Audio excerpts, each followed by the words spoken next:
Steve Kwast, welcome to the show. Thank you very much, and thank you for what you're doing for our world by finding truth. Oh, it's an honor to do it, and I love doing it. It's like I was just saying, there's nothing else I'd rather be doing. So it's a real honor to be able to do it, and thank you for saying that, and thank you for being here. Yeah, my pleasure. So I found you. I saw this clip, which I'll get into on X. Energy, the seed corn of all development, all growth, all survival, energy. So energy, transportation, information, and manufacturing, these are the things that change humanity, that will change world power, and they are descending upon us in ways that are very unique. The technology is on the engineering benches today, but most Americans and most in Congress have not had time to really look deeply at what's going on here.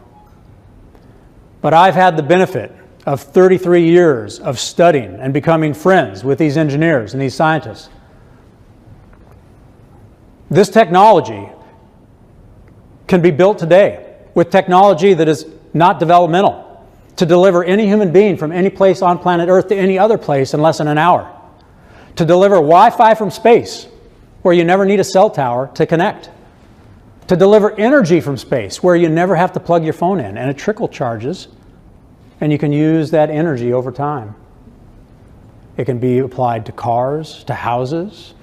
That was talking about all this stuff that I'm into, but I've never really, rumors percolate, especially around the UFO community and stuff, but I've really never known what to think about that. Then to have somebody like you up there talking about it, I think it was at Hillsdale College, I was like, oh man, we got to find a way to get in touch with this guy, because this stuff sounds really cool. But so everybody starts off with an introduction. Steve Kwast, Lieutenant General, USAF, retired. Raised by missionary parents in a remote African tribe and moved back to California before the age of 10. Graduated from the United States Air Force Academy in 1986 with a degree in astronautical engineering. You're a rocket scientist. Military career spanned every major combat operation, from a young lieutenant fighter pilot in Desert Storm, culminating as the commanding Air Force general at Bagram Air Base in Afghanistan. Master's degree from Harvard's Kennedy School of Government in Public Policy, and former president of Air University.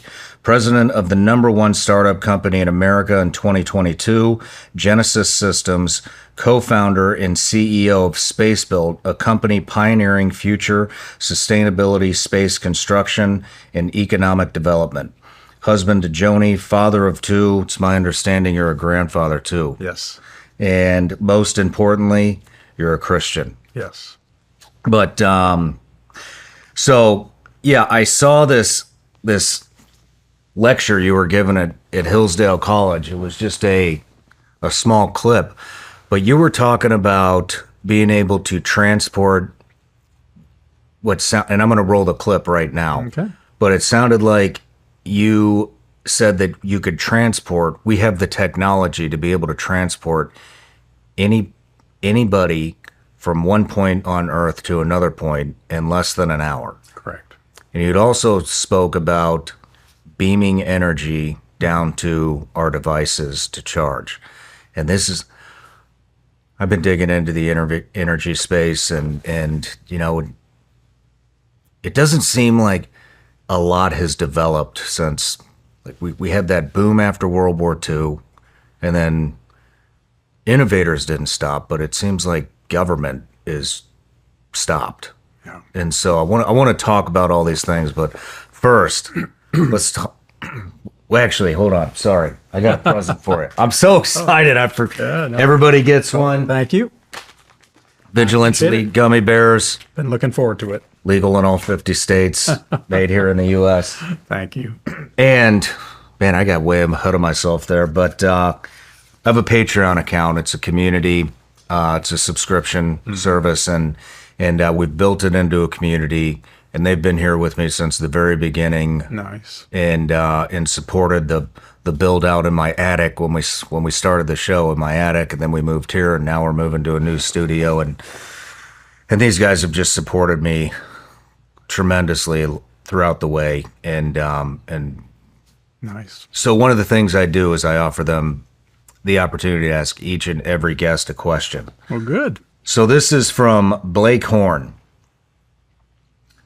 What are your views on the potential for future space conflicts, considering that destroying enemy satellites generates debris that could threaten our own satellites? What are the major risks associated with space warfare? Yeah, it's a great question, and it's something we have to be very careful of because space has characteristics that are different than air, land, and sea, and under the sea. But like any domain, if you do not have strength to be able to prevent conflict or strength to be able to constrain the violence if somebody else acts in an evil way, then you just become a victim of it. So all of the things he says are true in that space has the potential of being a place where people exact violence for personal gain and can do devastating things to everybody else in the area. And this is one reason why we have to really pay attention to these technologies in this new domain that has different characteristics than all the others. But it's no different than any other human activity moving into a new domain. You have to be able to have the differential power to be able to prevent evil and perpetuate good. Isn't space is supposed to be a non-warfare zone, correct? Right. And if we were all angels and nobody was weaponizing space, that would be true. But just because we have a 1967 Outer Space Treaty that states those very words, we have great powers that are doing things in space that are going to threaten America and other countries as well. So we have to be open-eyed. It would be like discovering an ocean and saying, we're not going to have any fighting on the ocean. Yeah. And then we don't build a navy and everybody else does, and we're the only victims of it. Who are the... I 100% agree with you. I wasn't saying we shouldn't be doing anything. It's a good question, though, because we want peace, and we want a future that trends with less violence.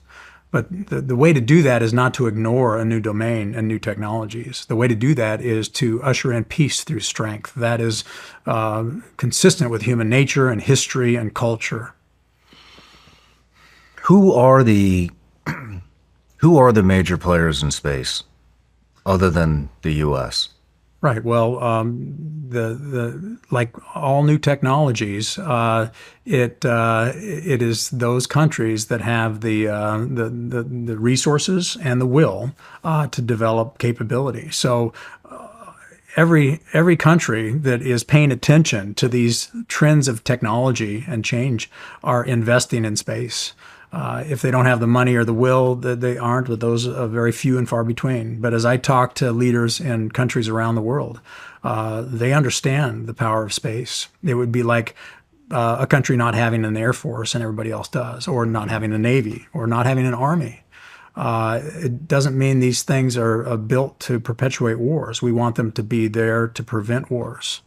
So you have India, China, Russia, America, Japan. You can just go down the list of nations that are investing in space, and it's not a bad thing. This is about evolving because of what space will be able to do to uplift the human condition. But if we don't pay attention to it and design it with the wisdom of what we have learned about how humans evolve into a new domain, we will repeat the sins of the past. This is about understanding ourselves, understanding human nature, understanding technology and culture, and then ushering in a geopolitical evolution of nations that all benefit from what space will do for our economies.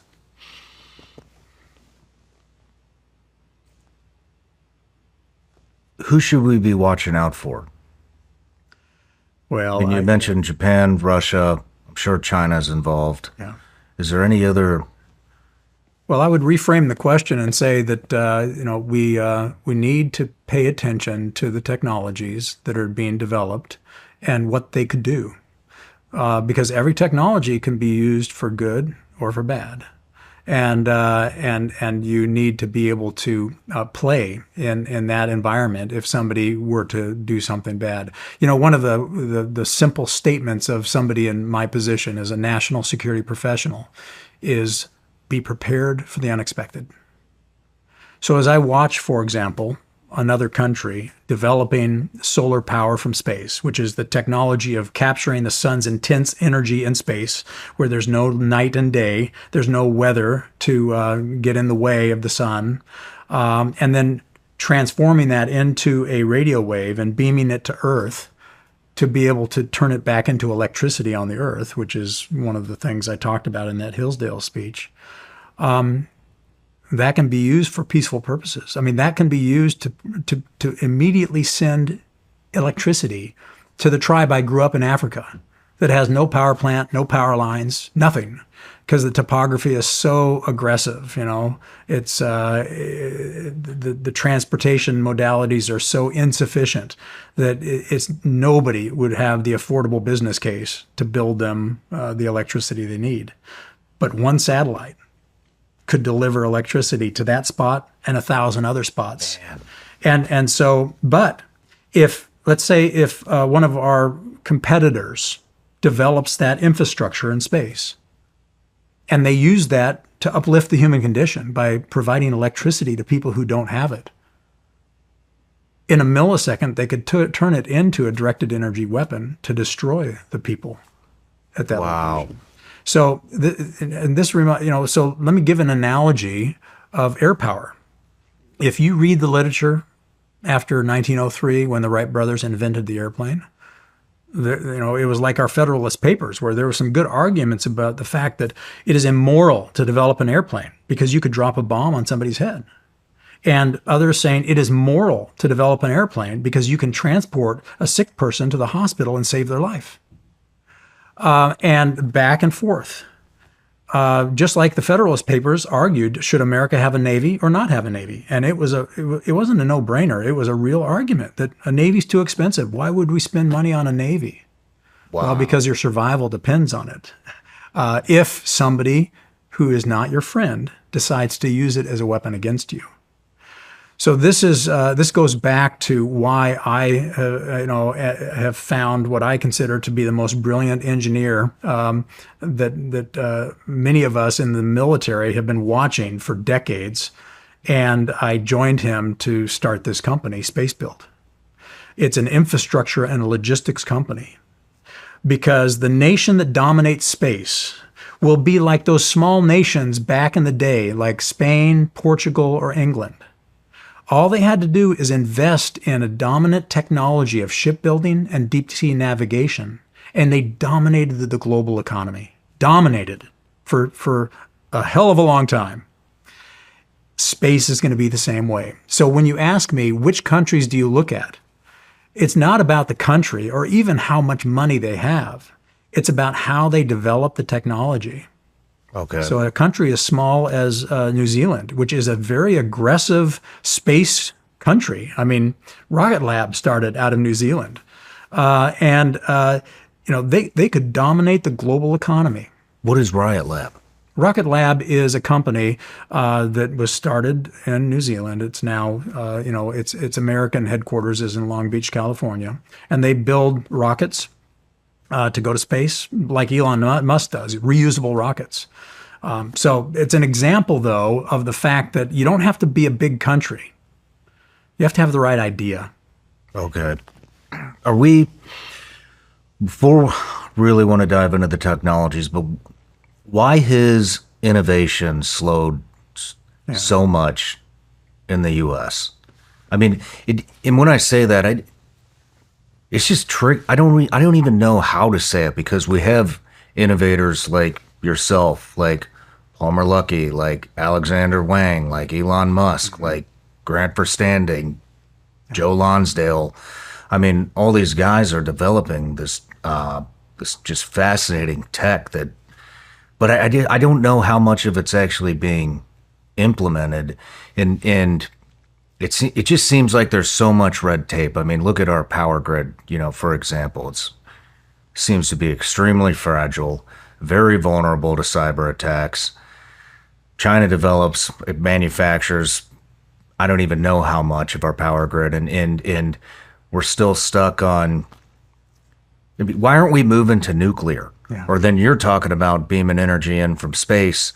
I mean, what is the holdup? Like, why are we not investing into our energy? I've spent years on this show pulling back the curtain and trying to reveal what's really happening in this country. And the truth is, there's a double standard here in America. You see time and time again, people defending themselves, defending their family, and then the judicial system goes after them. It's a double standard. And if you don't believe me, check out episode number 3 with Don Bradley. That is a perfect example of what I'm talking about. Because it's not just about what you did, believe it or not, it's how the legal system interprets it. And that's why I'm a USCCA member.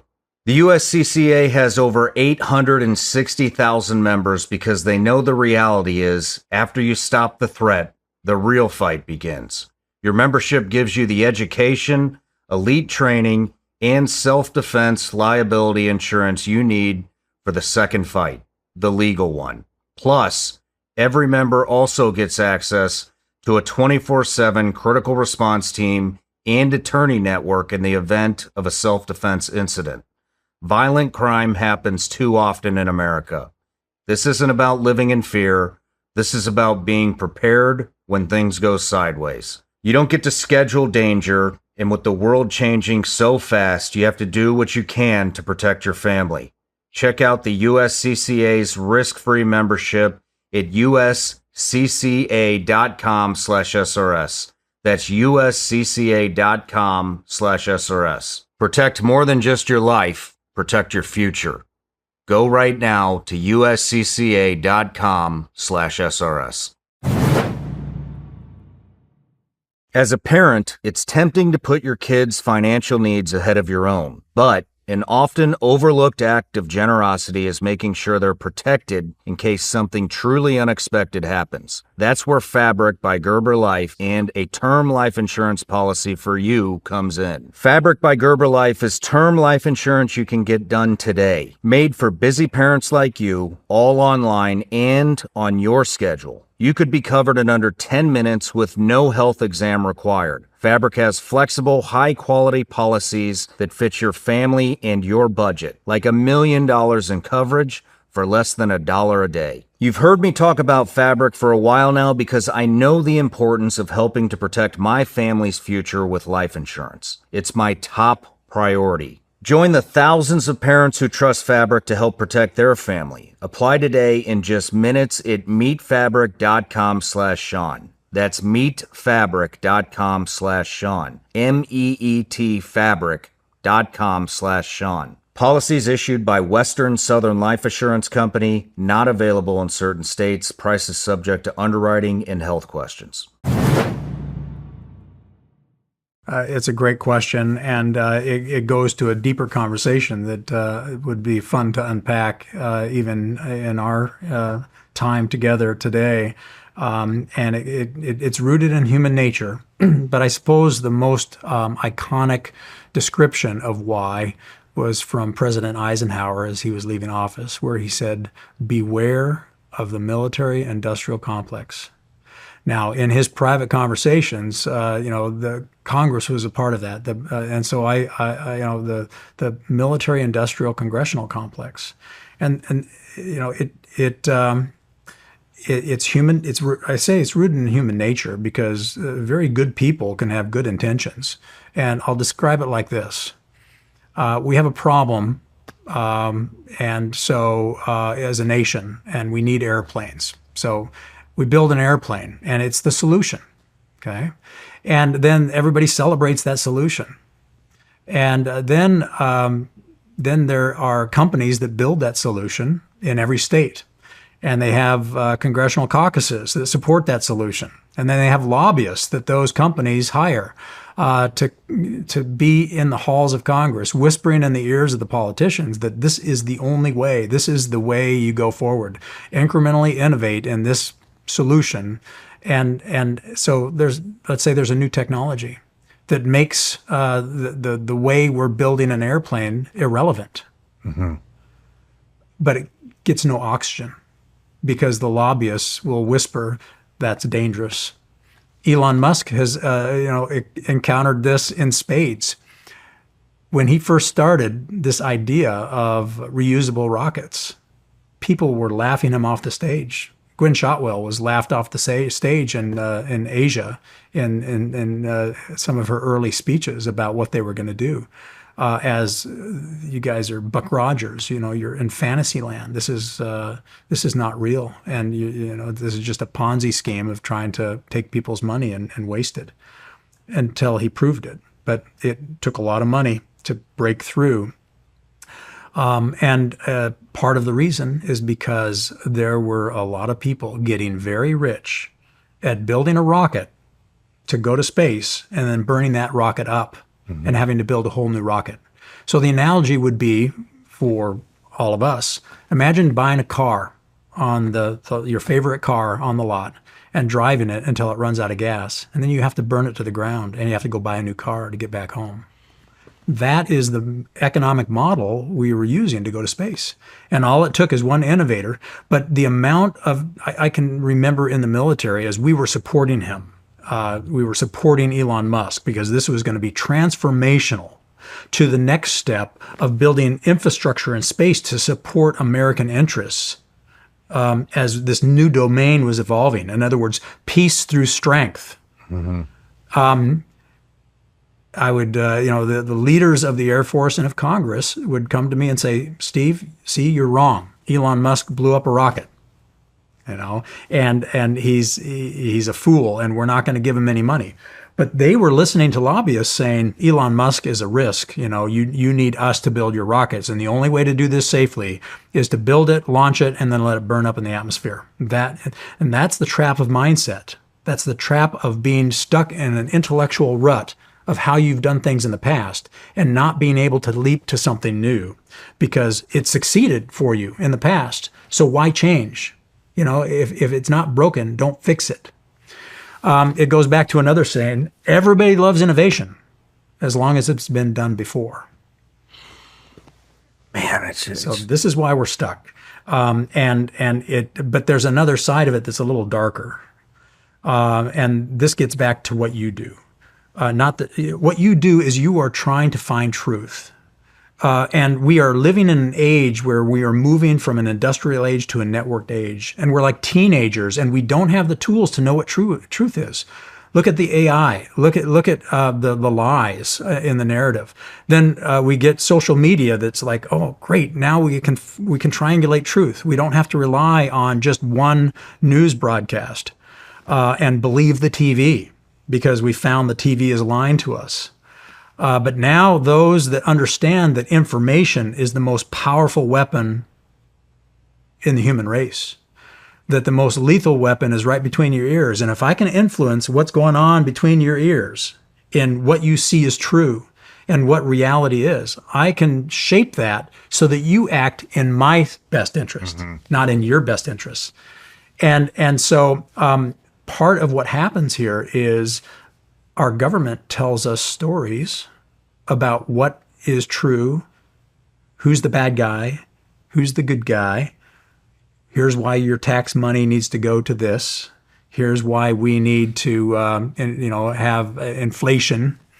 And we all believe it because we love our country and we don't want to be at war, and we don't want insecurity. We want peace, prosperity, and health for us and everybody on the planet. But there are perverse incentives for big companies and governments to weave a tale that deceives the population to perpetuate the wealth, control, and security of a very small group of people that are getting rich on the current methodology. So even though we may have solutions for the energy problem that include nuclear, that include solar power from space, that include helium-3, that include hydrogen, all these clean energy solutions, one of the reasons they don't move forward is the bureaucratic and the statutory administrative state that thinks it knows better than you and is getting rich off the lobbyists and the companies and the money into the coffers of the election system to perpetuate the way things were. Mm-hmm. The reason you are so important in this journey, meaning a place people can go and start learning the truth without falling victim to the sound bites that perpetuate a lie, but actually spend time listening to a deeper conversation where the brain learns through stories, is because if we do not innovate, other countries will. And technology does change fate. Those that learn to harness the fire change the fate of their own security, prosperity, and health. Those that learn to harness electricity change their fate for better prosperity, security, and health. And they could secure that future against those that would use fire or electricity as a weapon against you. And as we move into this electromagnetic spectrum domain, this future where the electromagnetic spectrum can do everything we've seen done over the last 30 years. We cut the cable on the phone. We cut the cable on the TV. And soon we'll cut the cable on electricity. Wow. That electromagnetic spectrum and what we know about it and how we know how to manipulate it is truly why we need to find truth. And because if we don't find truth, we continue to be slaves to the people that want us to believe that plugging your phone into the wall is the only way electricity works. And taxation for incrementally innovating for an infrastructure that was built to win the last war, but not investing in things that will win the next war. This is the trap of history, and this is why no civilization has ever survived. They go on this sine wave of birth and vigor and critical thinking and aggressiveness at economic security and then military might to secure the peace. And then they get lazy and they lose it all and they're vanquished by another civilization. And this is what the great hope of America is that we can turn the tide of human nature that has created that cyclical sine wave of civilizations, and we can start innovating again. Because if we don't, we're dead men walking. Man, I mean, the energy stuff, I've dove into it a little bit. I don't know how much it's real. There's all these rumors of free energy and stuff like that, and the fact that was it the Rockefellers that put us on the grid because they could meter it. Mm-hmm. And I don't really know a whole lot about it, but it seems like all of the energy companies would be totally against beaming energy down from space because that unhooks you from the utilities, like you were just saying. And so the amount of power and influence that energy companies, the big oil and gas, all of that stuff has over the U.S. government, I mean, it's alarming, and it's not working. I mean, when I talk to these guys like yourself, and they're talking about the data centers that we need to feed our AIs and stuff, I mean, where the hell are we going to get this energy from? Yeah, no, you're right. It can be a concern because the incentive structure for the current companies that are getting rich on the current technology set are not motivated to change. They're not motivated to take risk. But that can change. And for example, when I was the commander of Joint Base San Antonio down in Texas, and we started something there called the Electromagnetic Defense Initiative. And the reason I started it is because the warfighting capability of a base is only as good as the feeder veins into that base of energy, transportation, food, water, the essentials of life to fight from that location. And the energy grid, as you pointed out, is a sieve and is vulnerable and can be taken out with one good marksman and knowing right where to shoot at the transformer. And so we started something to demonstrate to the power companies That one, they could affordably make their power grids resilient to electromagnetic pulse, whether it's man-made or from the sun.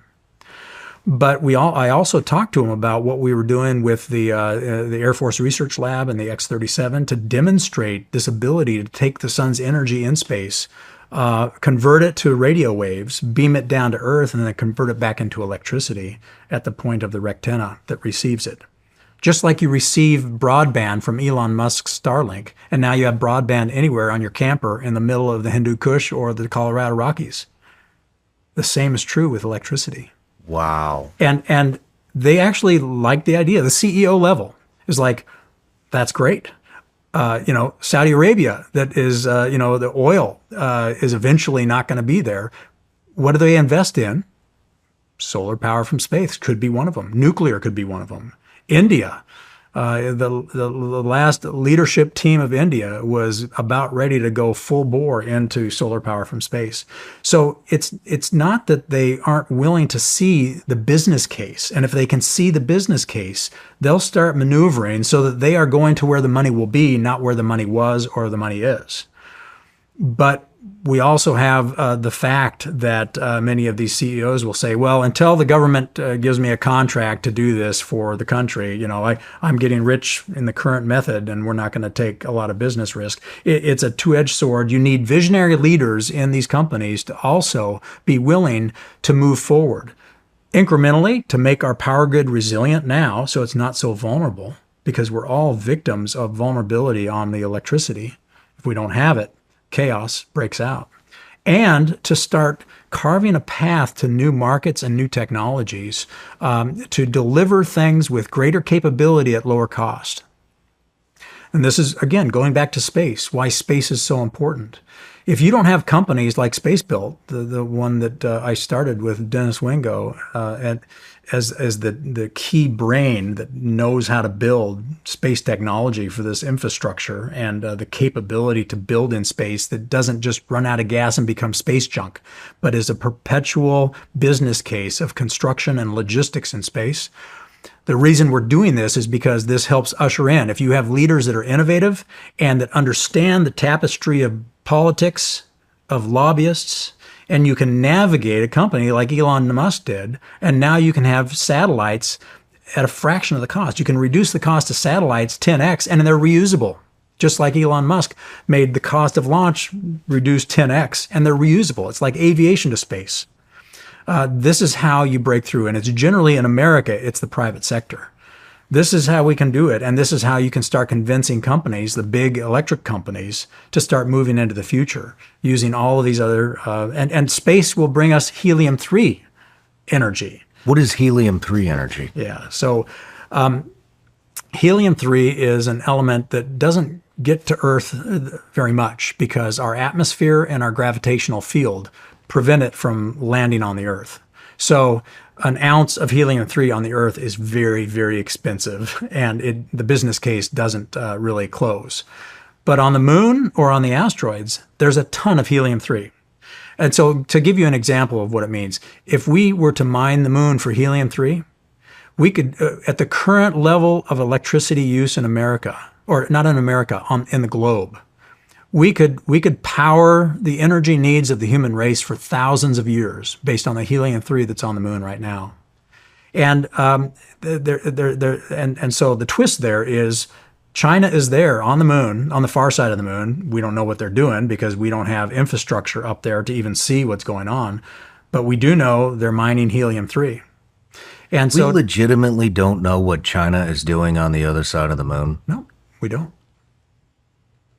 Because the other side of the moon, most people may not know this, but you only see one side of the moon in the way that it rotates and orbits around the Earth. It's a very interesting phenomenon in orbital mechanics. But it's and so unless we have a constellation of satellites flying around the moon that can see and understand what's going on, we're blind, and that's one reason they're over there. But let me give you a commercial. Upset, Steve. Yeah. I'm getting real upset. So this goes back to a strategy and why I'm in the space business, because space is the place where if America does not change our strategy and how we're investing in space, we will become victims to others that use space as a way of dominating the energy market, but also the information market. So here's an example. About a month ago, Microsoft announced their quantum computing capability, which is just next level and awesome. But they need to cool it down to 80 millikelvin, which basically is almost down to the point where the molecules don't even move. Okay. There's really no way to cool it efficiently down to that level. Hydrogen would only get you down to maybe 1 Kelvin. You need to go, much lower than that. Helium-3 can do it like that. So let's take the scenario where China now has enough helium-3 as they're mining it on the moon and bringing it back to Earth to be able to power the entire world for thousands of years. And they are the ones that can actually operationalize quantum because they can cool it down to the temperature it needs to actually operate. Now, quantum sensing, quantum communication, when you start looking at and quantum computing, when you start combining those three quantum capabilities, sensing, computing, communication, and you can affordably cool it down to the levels where it can be operationalized. Now you've broken every code that ever was. I don't care how good your encryption is. They see every secret, every code, everything. From Bitcoin to things like the techniques of blockchain. Forget it. It's all going to change.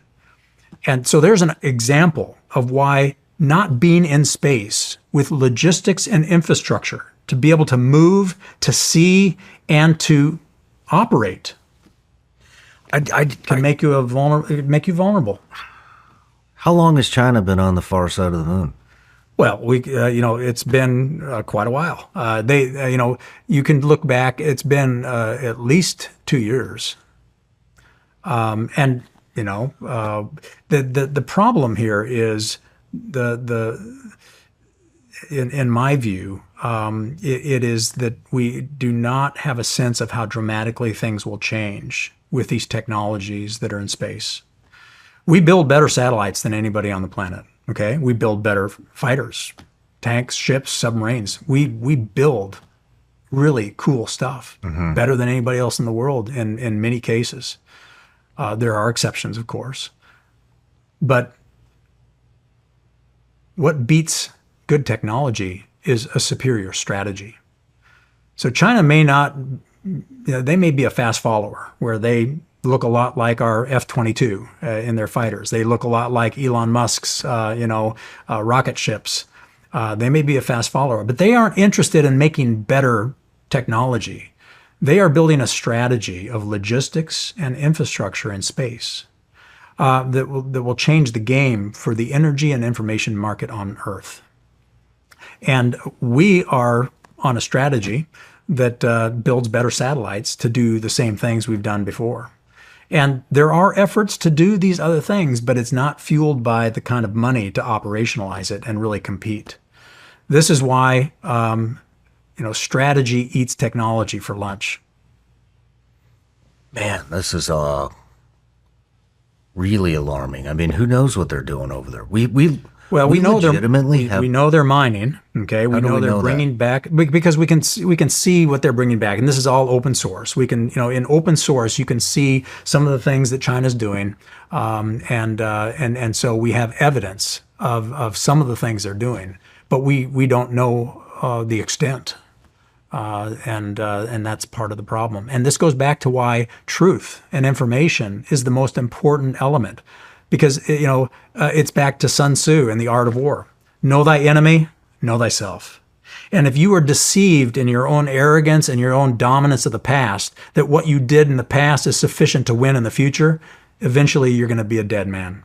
And if you do not know your enemy well enough, not just on the technical side, but the cultural side. And this is why having been raised in Africa has been very valuable for me, because being raised in a tribe with no American influence and then coming here at the age of 10 and then being immersed in Los Angeles, where my dad was the pastor of a church, gave me a lens at this cultural misunderstanding and how we talk past each other. And it's been very valuable, like in the military. The Army talks past the Air Force, talks past the Navy, talks past Special Forces, talks past the Coast Guard. And to be able to see that and help people connect where they're actually talking to one another and listening to one another is key. But the same is happening here with technologies and China.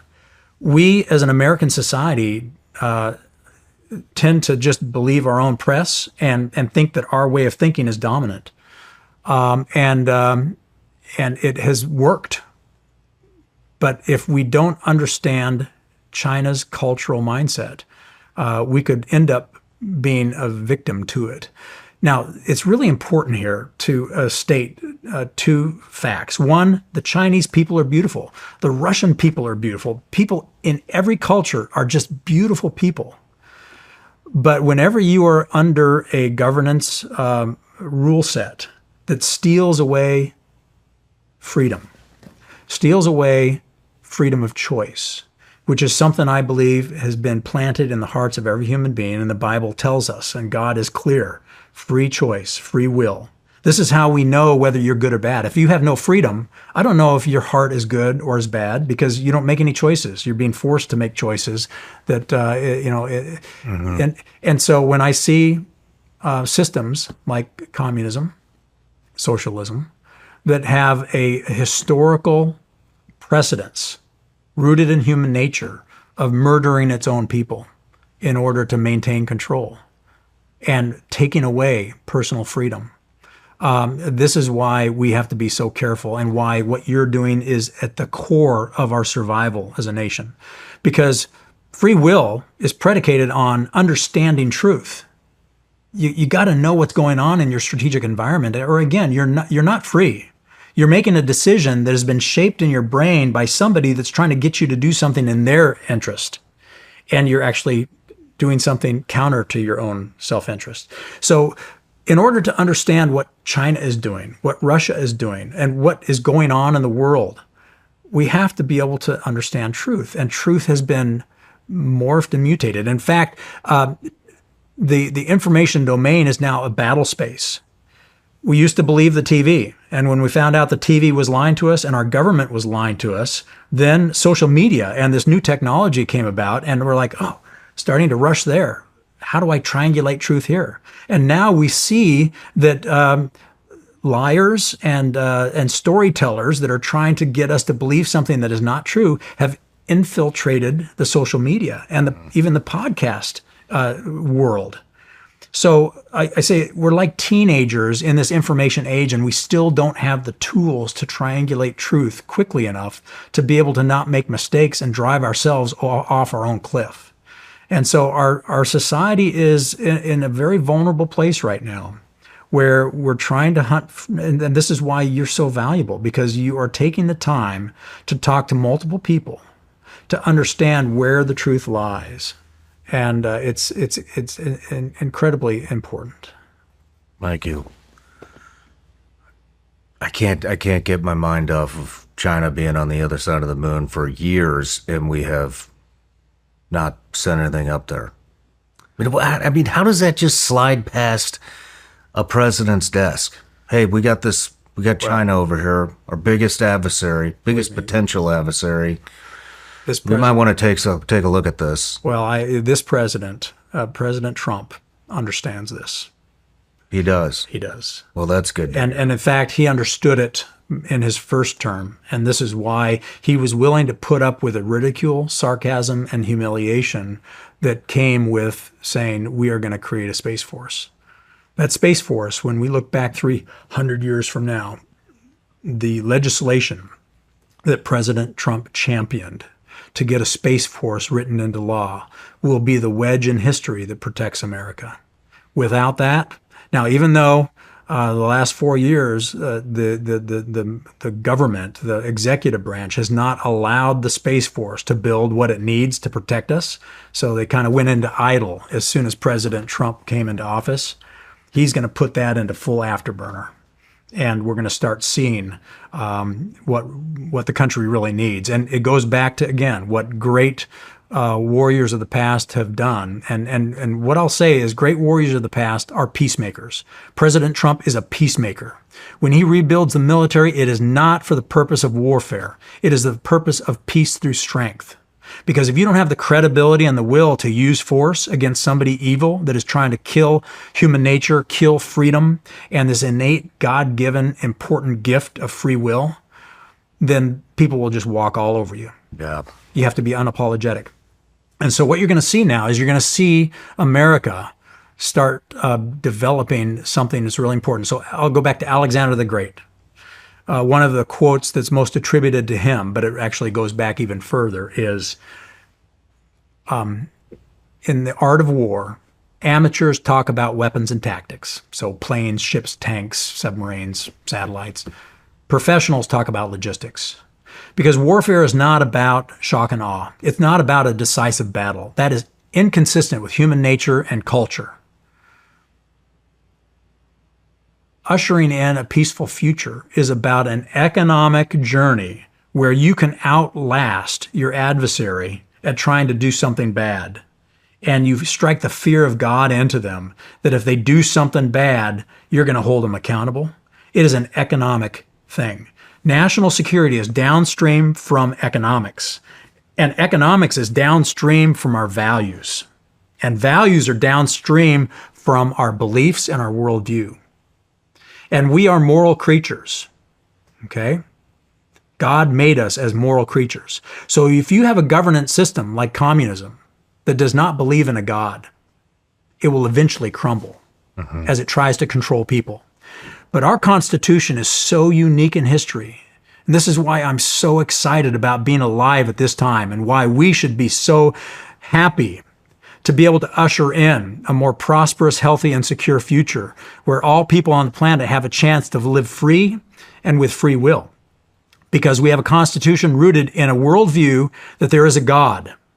And He has planted in our hearts certain things that are essential, like free will. And we have values of loving our God first and our neighbors as God loves us. And then policies and an economy that thrives on this ability for people to act and do and try, the free economy. It's our superpower as an American society based on these values and on this worldview. And then downstream of that is our national security, the tools we build. But it's about the economy. And if we can build an infrastructure in space of logistics that is more affordable than our adversaries, we can defend ourselves and outlast anybody that tries to use space as a weapon against us. And we can usher in peace. That's why I started this company. And that's why space is such a critical, pivotal point in the future that most people don't recognize yet. Yeah, man. Well said. Well said. Let's move back to some of the technology. So you had mentioned we have the technology to be able to protect our power grid from EMP pulse. How would we do that? Yeah, so again, our current grid, our current power grid is built like a Frankenstein. I mean, it is cobbled together and like some of the big transformers take 2 years to build, and they are built as an artisan thing. I mean, it takes 2 years for artists to put it together. And they're built in China. Well, yeah. I mean, many of the components are built in China. And again, this is all open source, but it's even more frightening than that with regard to what China has and what they have built, both in our nuclear power plants and in our power grid. So there's that component of it. But what we did in San Antonio with this cooperation between a private power company, CPS Energy, and the military and the Department of Energy and the Department of Homeland Security is show and prove out on a circuit that if you bring in just the technologies that have been developed in our federally funded research labs like Sandia and Livermore and all of the different places where we invest in technologies, you can apply very inexpensive technologies to your current power grid, even though it's kind of a Frankenstein, to avoid it from being destroyed for 2 years based on an electromagnetic pulse that goes through it. And there's two sources primarily of an electromagnetic pulse. One is the sun. Most people may not realize that back in 1859, the only thing we really had that was vulnerable to an electromagnetic pulse was the telegraph. But we had a Carrington event, which is basically a sun flare. And so there's a plasma wave that starts coming to the Earth. And depending on how the Earth is rotating, this one happened to hit as the North American face was hitting the plasma field. And it melted every telegraph plunger in America as 3,000 volts went through every telegraph line.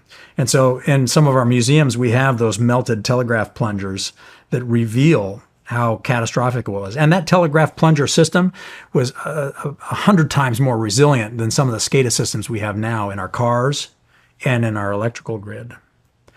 But some of these technologies— 100 times more resilient. Oh, yeah. We are so much more vulnerable than the telegraph. Because the telegraph, was basically just a brass or, a metal thing where you punched it down, and when it made contact, it was sending, a signal through the power line, and you did Morse code, ... dash. Now our SCADA systems can, would not survive even the smallest electromagnetic pulse. So one of those is going to happen again. I mean, it's just a matter of time. The percentages are high, and we haven't had one since 1859. We had a scare in 2013, but it ended up, not being a significant event, and the North American, North America was not part of the plasma wave. But it's going to happen. And the only question is whether we can adapt quickly enough. So I know I'm down a little rabbit hole here on the power grid, but to go to the question you asked, and that is that we can make it resilient to electromagnetic pulses with some of these technologies that are affordable. And as we are demonstrating how affordable it is in San Antonio with this Electromagnetic Defense Initiative, which is now a White House hallmark program, other energy companies are looking at that saying, okay, I can do this now, and I can now protect my grid, and I can market my electricity as being resilient. But there's another piece of this that's really important to note, and we don't have to go into detail on it, but there was an article just the other day on this that I can send you. Some of our other competition in the world have developed these tactical electromagnetic pulse weapons, meaning that a guy with a backpack or a satellite can actually point something at, let's say, a fleet of F-35s on the ramp, and strike a jolt of electricity that can fuse those SCADA systems and those computers. Our dependency on electrons and electricity is very, very vulnerable, except for our nuclear forces, and because it's expensive to harden things for that kind of event. So now we have Mother Nature as a potential threat to a very vulnerable dependency that we have grown because of efficiency. We've grown to be very dependent on electricity, and it's very vulnerable because we wanted to make it as cheap as possible. And now it could become an existential threat to our society if people use that vulnerability as a place to attack us. That's why I started the Electromagnetic Defense Initiative, because our bases were vulnerable to electricity that was not guaranteed, and we couldn't rely on backup generators if we couldn't have transportation for fuel to get it into the gate. We have that technology too, correct?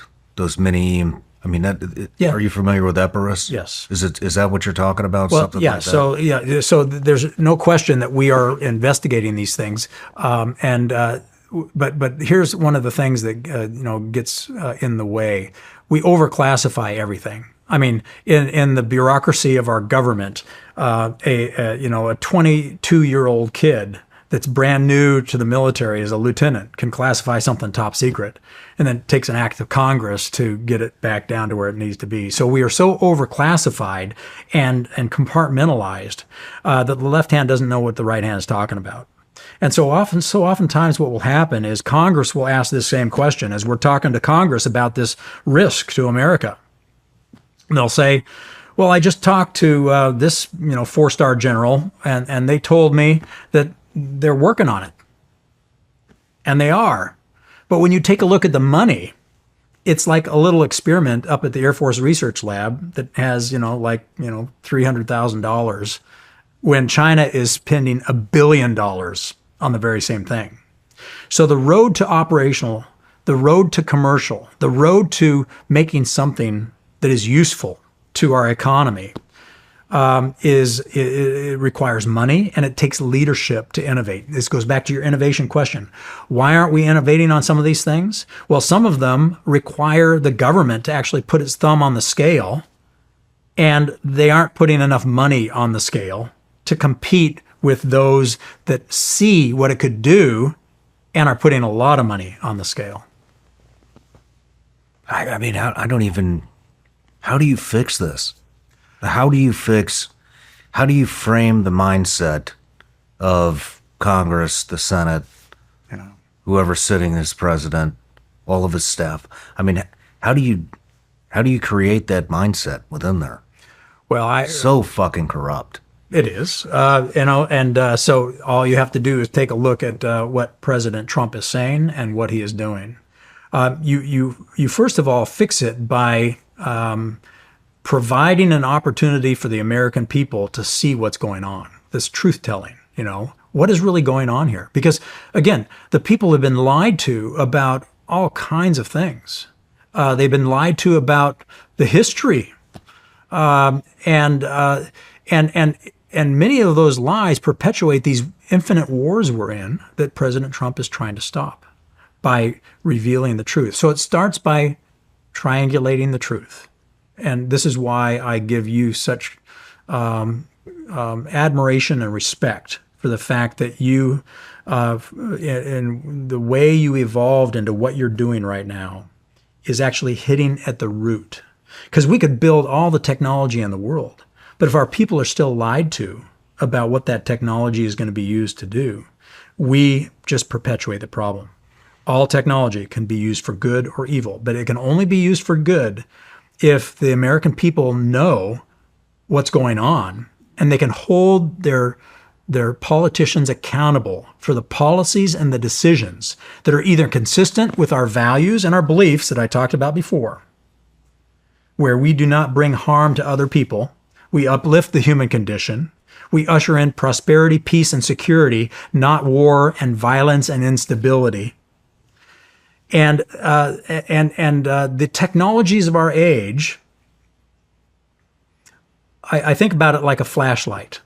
If we do this right, even with quantum, if we can operationalize quantum, or we can operationalize truth discovery in the current model of the internet and of the techniques for communication we have, it's like shining a flashlight on all the dark corners of history and of the world right now where evil can hide. Mm-hmm. They can enslave people. They can traffic people. They can launder money. The corruption can thrive in the dark corners. But if we believe there are more people on the planet that are good and would rather love their neighbor than kill their neighbor, we can gang up on this small number of evil people that are prioritizing their own control, their own money, and their own security by enslaving others. And this is why it's personal for me, because I got to see this in Africa and the tribe I grew up in. The African continent has been enslaved, and the hero system has been crushed and crippled. And it continues to be crippled as tyrants and despots keep the people of Africa enslaved with a lack of information, with weaponizing the economy, both electricity, food, and water. And the moment we can provide a device for people in my tribe to be able to see the truth that's going on around them and bypass those that control the information systems they can now start organizing and throwing off these shackles of slavery. But I would tell you, my study of history and technology and human nature and this lens I have been blessed with by growing up in one culture without Western influence and then coming to a culture in Los Angeles of not only Western prosperity, but also the corruption of the gangs and the drugs and all the other things that were in the underbelly of that LA society that I went into. I will tell you that we truly do have the potential of throwing this off, and that the good people of this world have access to truth, and they can organize and throw this corruption into the prisons or into the trash heap of history. It will never go away totally, because there will always be evil people. Mm-hmm. But this is why I say it is so damn exciting to be alive today, because we are in the middle of an epic change. Mm-hmm. And most epic changes are riddled with violence and destruction, like going from the kingdoms and the serfdoms into the industrial age. And the industrial age and World War I and World War II into the information age. We have a leader in President Trump that is trying to usher in a change where the American people are not lied to anymore by people that want to maintain control. That we revive the economy to build a golden age, truly by unleashing these innovations that have been snuffed out and quenched and thrown a blanket on because of the military-industrial congressional complex of lobbyists lying to congressional members, and congressional members fearful of their political future, taking money into their coffers of election and ignoring the technology because they're not willing to stand up to their people and say there's a better way. We can shine a light on all this corruption.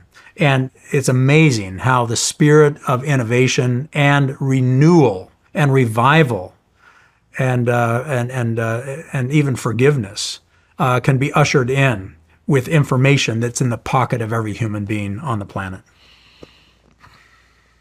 I love that. You know, I don't want to mention his name or his company, but I was just spent some time with autonomous vehicles, mm-hmm. and are becoming a huge thing. Yeah. And this guy he's developing surface warfare autonomous vehicles, not one human on board at all.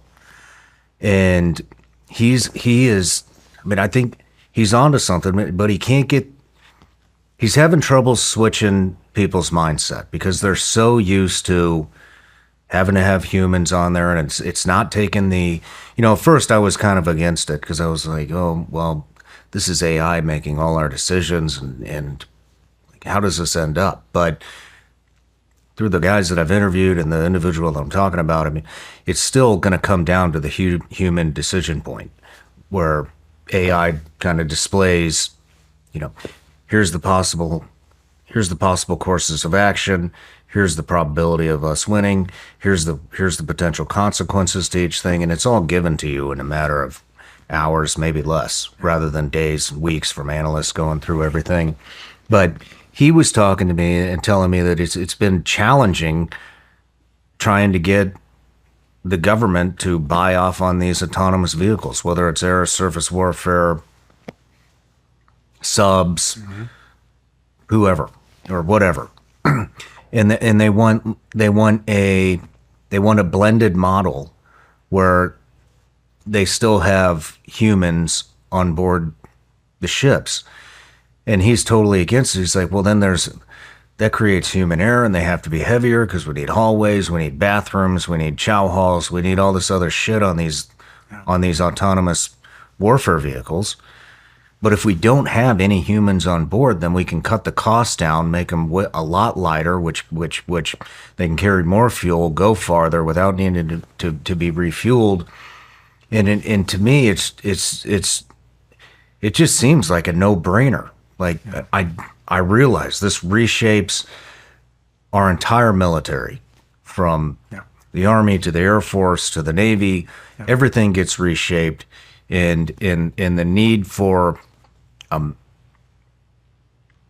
a big number of a big percentage of our population be able to, we may not need that anymore. Yeah. And I think that's a good thing. Yeah. But they cannot switch their mindset and see the benefit that this kind of stuff brings. And it's just frustrating to hear this stuff. So this is, it's a great point. And it reveals the fact that culture is stronger. Culture eats technology and strategy for lunch, meaning it's the fear, it's the change that most people are not willing to adapt to until they see a reason. But with AI, it's also the fear of the unknown. All new technologies have seemed like magic to people, and they fear them. If we were sitting here in 1898, and you went to work on your horse, and you fueled, you lit your house with a candle, and you heated your home with a wood burning stove, and I told you that in less than 100 years, there'd be 2 cars in every garage. An automobile hadn't really, it hadn't become mainstream. We'd be flying to places on the planet in hours, not months or years. And we'd have a man on the moon, and you'd have a computer in your pocket, and they'd say, "What is a computer?" They would have thought that it was magic, or it was witchcraft, or worse. And the same is true in the human psyche. So these cultural journeys are hard, but there's always an element of truth in these fears, and the element of truth is that they are worried that AI will not be moral, and in some ways they're correct. Meaning, there are 2 things that any expert will tell you about AI, and that is one. They can never foresee any time that it will be truly creative or visionary. That these are things unique that God has given to the human brain that is the most supercomputer ever built. And that all AI it looks creative and it looks visionary because it's so damn fast and it can gobble up so much information so quickly. But it is not truly creative, and you can prove that as you use AI more and more. And I encourage people to use AI because they'll start recognizing what AI looks like, and they'll be able to. The human brain and the natural intuition and spidey senses we have as human beings is so far beyond the technology that you don't have to fear it, and the more we use it, the less we'll be afraid of it, and the less we will allow ourselves to trust it in places we shouldn't trust it. But the reason why he's right, your friend, is because we can have a human being can have access to that environment, the context of what's going on with that ship or that plane or that satellite, without having to physically be there and shackle it with all the human life support requirements that make it too slow, too expensive, too heavy, all the things that don't make it faster, stronger, smarter than the adversary, and affordability, where you can sustain operations longer than your competition. You can still be there with a human moral mind for the context of what's happening, for decisions that are based on morality. Now you can program your values into the AI. I encourage people to take Grok or whatever version you want, and tell it, okay, here are my values. I want everything you provide me to be based on these values of the respect for human life, the respect for cultural uniqueness, anything you want to put in there, the 10 Commandments, but even that. The more you use it, the more AI will start confirming your biases. The thing that strikes me is I am talking with people that use AI a lot, and they'll say, "Steve, my AI is telling me that I am now 99.9% correct on my opinion that this is true." And I in places where I have unique knowledge on that opinion, I'll tell them, I can tell you 100% that you're wrong, but the AI is going to try to align with you. It's programming itself to be your pet and to tell you what you want to hear, if you have not specifically programmed it to tell you what you need to hear, not what you want to hear. So it is such a dangerous environment that requires critical thinking. And AI is only one piece of this triangulation of truth. The most important piece is human contact, talking with another human being. And even that is imperfect, because if I am meeting with somebody and they are lying to me out of their heart, it oftentimes takes time with that person to start discovering that they are actually lying to me. But you can do that too if you are a critical thinker and you're good at asking the right questions, and that your critical thinking has a natural intellectual curiosity and suspicion that people can lie to you believing that lie because of the self-deception.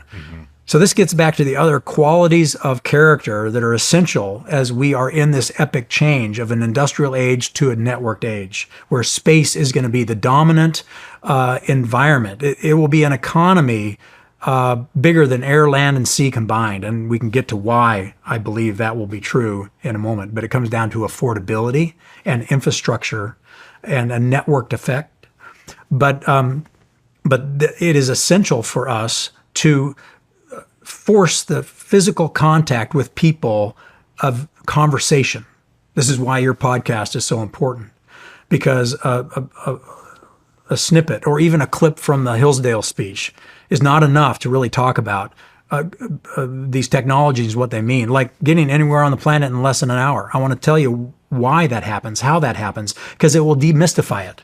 It's not teleporting. Can I like make a guess? Yeah. I want to guess. Yeah. I've thought about Yeah. I spent a lot of time thinking about this. And I want to go back to the AI thing. Yeah. But actually, can we let's hold this until after the break. But Okay. I just interviewed Alexander Wang, Scale AI, started Scale AI. And I didn't understand a lot about AI before that interview. And so when it comes to AI developing consciousness and all these kind of things that a lot of people are worried about, I mean, we are the ones feeding this is why these databases are so important, is because we are feeding all the information that's feeding the AI is from humans. And so we're feeding the data centers with all of the information that the AI is able to process so fast.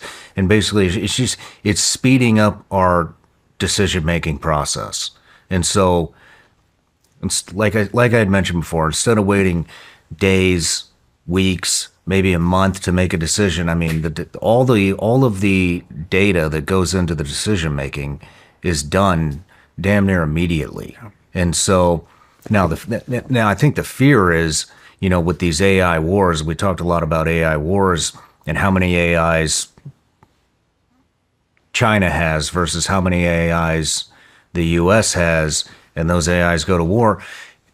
If they were able to hack the database that feeds our AIs and put false data or data that increases the probability of them winning by feeding us bullshit information, then there lies the problem.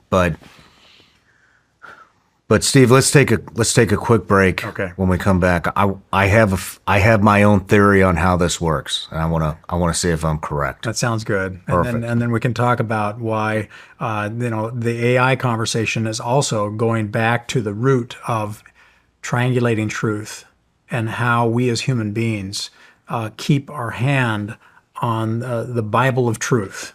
And it's about human contact. And so we can survive this dangerous time where people believe AI, and AI can take us off the cliff because it can be deceived, and it can be nothing more than a perpetuation of our biases. And it's the old saying, crap in, crap out. Perfect. All right, let's take a break. Okay. Man, this is fascinating. It's amazing how enhanced our kitchen feels now that we've been using HexClad. All of the pans we used before HexClad were extremely hard to clean. HexClad has really elevated my family's cooking game. HexClad pans have the performance of stainless steel and the convenience of nonstick in one pan. They're oven safe, dishwasher safe, and so simple to wipe clean. They have a patented hexagon design that protects against scratches even when using metal utensils. And if you're looking for more than just pots and pans, Hexclad has precision engineered knives that are made of 67 layers of Japanese Damascus steel for sharp edges and effortless slicing. And don't forget, Hexclad products come with a lifetime warranty built to last a lifetime. For a limited time only for our listeners, get 10% off your order with our exclusive link. Just head to hexclad.com/SRS. Support our show and check them out at hexclad.com/SRS. Make sure to let them know we sent you. Bon appetit. Let's eat with Hexclad's revolutionary cookware. Did you know Fast Growing Trees is the biggest online nursery in the U.S. with thousands of different plants and over 2 million happy customers? Fast Growing Trees makes it easy to get your dream yard. Order online and get your plants delivered directly to your door in just a few days without ever leaving home. Their Alive and Thrive guarantee ensures your plants arrive happy and healthy. Plus, get support from trained plant experts on call to help you plan your landscape and learn how to care for them. I've learned so much, and the plants they sent me look amazing. I'm ordering oak trees to plant at my new studio, and I can't wait to show you. This spring, they have the best deals for your yard, up to half off on select plants and other deals. And listeners of our show get 15% off their first purchase when using the code SRS at checkout. That's an additional 15% off at fastgrowingtrees.com using the code SRS at checkout. Now's the perfect time to plant. Offer is valid for a limited time. Terms and conditions may apply. Go to fastgrowingtrees.com for details. All right, Steve, so I've thought a lot about this. So is this, the only way I can think of it is if we shoot straight up into space in the Earth's rotation, the Earth rotates and then we come back down. Is that how we do it? Well, the Earth's rotation does play a part in how much time it takes, but think of it like a fish in the water. Okay, if you're a fish swimming in the ocean, you can go a certain velocity, and that's your life. You know, that's all you know.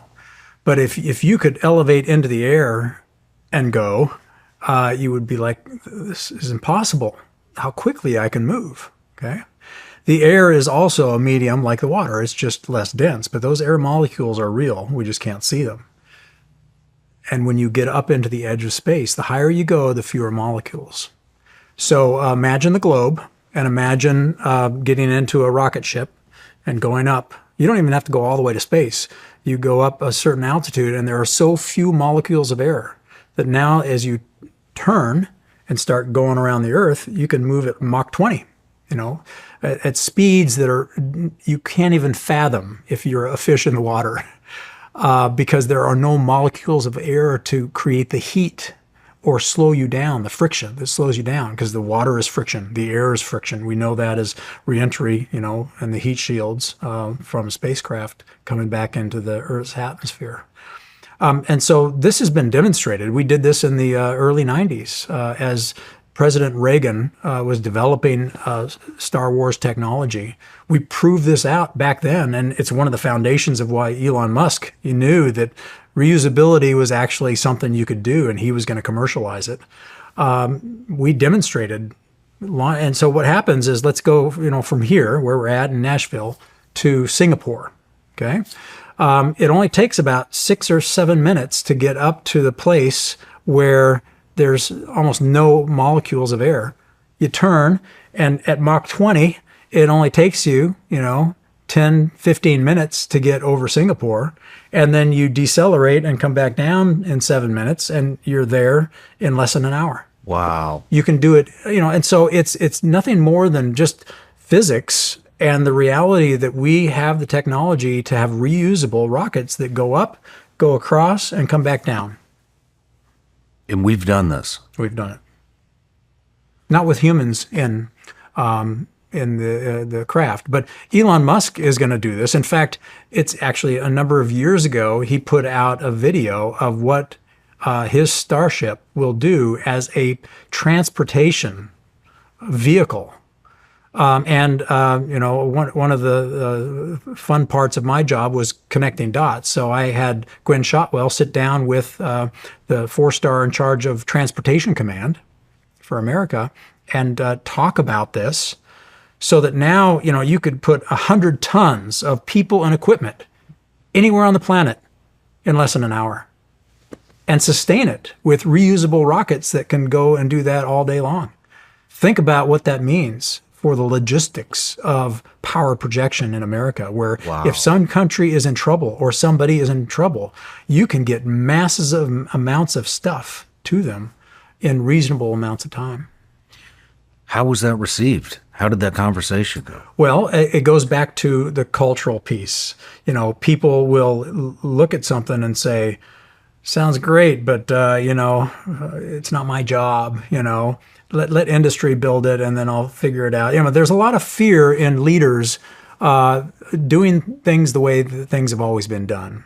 The risk you take, the bureaucratic risk you take, is just one piece of it, where you have to actually be willing to know the law, know the regulations, and be able to operate within your authority and responsibility to innovate. But there's another thing that goes on, and I have personal experience on this, and it's the sense of belonging. I mean, we are creatures that belong to one another. We are moral creatures that belong to God, and we belong to one another. That's why we have tribes, like the tribe I grew up in, and our loyalties to our sports team, to your unit. We would live and die for our sense of belonging. And if the sense of survival were more powerful than the sense of belonging, nobody would jump on a hand grenade in a foxhole for their brothers. But they do, because they feel that sense of belonging so powerfully that I would die for you. And we do it in the military all the time. And it is a beautiful thing, and it's what God gave us, a sense of belonging. But even something good like that can be used by Satan for bad. But it also can be a trap. So if I'm a fighter pilot and I am in the Air Force, and I say that the strategic investment is to not have a person in the cockpit of a machine that doesn't have enough gas or enough weapons to go the distance and get the job done, that we should invest in machines that don't have a human being in it, connected with sufficient awareness so that a human being can make the decision, if it's a moral decision. And now I have been ostracized from the entire tribe I belong to of fighter pilots that are celebrating the heritage of scarf around their neck, But it happens all the time in World War II, the beginning of World War II. It's a great story in a book called Fast Tanks and Heavy Bombers, which is the oxymoron title. But it describes why we don't innovate, and the cultural reasons why we don't innovate. Back to one of your central questions, the horse on the battlefield was the key element of rapid maneuver before World War II, even though people like Churchill and others had been screaming for mechanization for years. It was very slow in coming, and it was a little trickle of money, not big money like the Germans did for Blitzkrieg.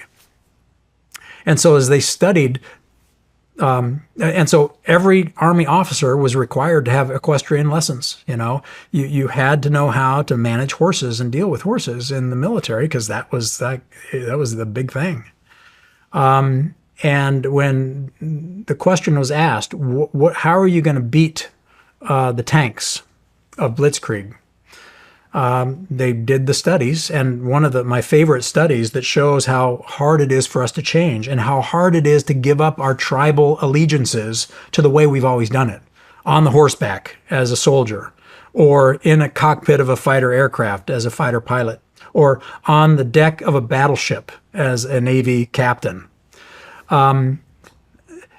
We can be so biased and so stuck in a mindset we can make any study say anything we want, really, if we're that biased and that deceptive. So the report that's one of my favorites that is chronicled in this book is the report that basically came back, and all the psychologists and all the experts said, if you take the horse off the battlefield, the IQ of the soldier will plummet.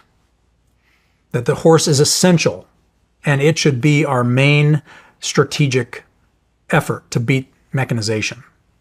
And it went further to say the way we solve it is we put the horses in trailers and carry them to the front line, and then they will be fresh, and they will be able to outmaneuver the tanks and kill them from behind. And they used evidence like the tank can't get through trees or it can't get over tough mountains, and the horse can. So there's always evidence that can confirm your bias. But General Marshall was smart enough and had the power of the presidency and FDR behind him, where when General Herr, the H-E-R-R, the two-star in charge of the cavalry at the time, presented this report that said the way to win against Blitzkrieg is to have a better horse and more stuff on the horse and using the horse in a better way, incremental innovation. General Marshall essentially started investing more heavily in mechanization. But even the mechanization was tough. They turned to Knudsen, who was the most brilliant industrialist of the age, working with Ford and Chrysler and some of the big mechanization. He was just brilliant man. And he went to the Army. He was hired to help us mechanize. He went to the Army and said, "What do you need?" And the Army didn't know. That's how stuck we can get in the tribalism and the heritage. So how would it feel for you to be ostracized from all the people that you feel a belonging to? It's very lonely, and in fact, it is devastating. But this is what innovators put up with. I mean, they say it's lonely at the top. It's a component of that, but innovation also has that. It is you are ostracized from those. How dare you? You are a traitor to the fighter pilot community if you don't think a fighter aircraft is the solution. And you're dealing with that. I mean, I've dealt with it probably on a much smaller scale. I mean, when I started this, I got a lot of hate. Yeah. And it did feel very alone. And then as it grew, it all came back together.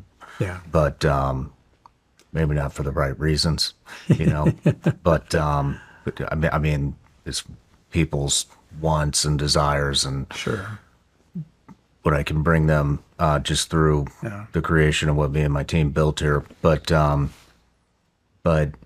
so you're, I mean, I got to tell one thing that I've noticed about innovators, people like yourself, you guys all know your history. I mean, just what you just spouted off right there about World War II and you, Eric Prince, Palmer, all these guys. You guys, I don't know where you get it all from, but it's you learn from history. You do. And so kudos to you. Well, you're doing the same thing, but it goes back to there's nothing new under the sun, and everything is rooted in human nature.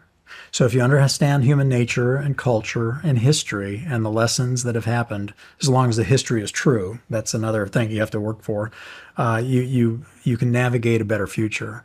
But it requires this intellectual curiosity and aggressive learning where you actually put in the time to study your history. And you triangulate truth with that too. You read history books written from different people in different perches around the world, different cultures around the world, to try to get after the bias that is written by the victors. Because the victors always write it making themselves look like they are the heroes of the world, when in reality they may not have been totally. Mm-hmm. And you have to be honest with yourself about not wanting to be the hero of the story. Truth is the hero of the story. I mean, I'm just curious, how are you dealing with that?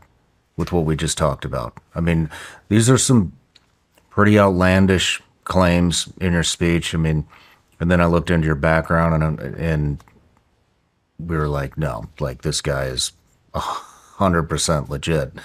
But they are some outlandish claims that just go right over the top of people's heads. Yeah. And so, I mean, how do you deal with that, with everything that you're doing? The first thing is to, be humble enough to anchor yourself in the fact that the only person that matters is God. And if you don't have that, if you aren't grounded in the fact that you are moral, ethical, legal, honest, and God is your judge, and you can't lie to God, you can't deceive God, and then you surround yourself with people that keep you honest and keep you humble, where it's not about you. Okay, it's about God's will. It's about glorifying God, ultimately. That's that moral center, where our worldview is that there is a God, and that God loves us, and he asks us to love one another as much as he loves us. So if you have that as a grounding, you can weather all of this stuff. When I was at the senior level of command and supporting the Space Force as an astronautical engineer, and through my whole life watching this technology emerge and able to see the consequences of what this was going to mean for the art of peace, to have strength to prevail for American interests as the economy of space starts emerging, and then being considered a traitor because what is a fighter pilot doing talking about space? And the Air Force did not, just like the Army did not want an independent Air Force, for the same reasons why the Air Force did not want a Space Force. And so, I was not welcome, and that's okay. That is the cost of innovation. And if you're not grounded in God, and the look at Job in the Bible, even his family and his friends abandoned him, and all he had was God. And oftentimes Job was like, why are you doing this, God? And it was, he couldn't see this, but it was because an entire generation that was going to come after Job could see that as long as you cling to God, you can weather anything. You cannot torture me. You cannot torture you cannot do anything to me. You can never steal away my sense of value and worth for God. And I do this, though. I could just shut up and be quiet and go along to get along, or just not be a part of the fray. But I truly believe that if the spirit of fighting for God's will is in us, God will usher in a new age. He will forgive us, and because God wants more people going to heaven.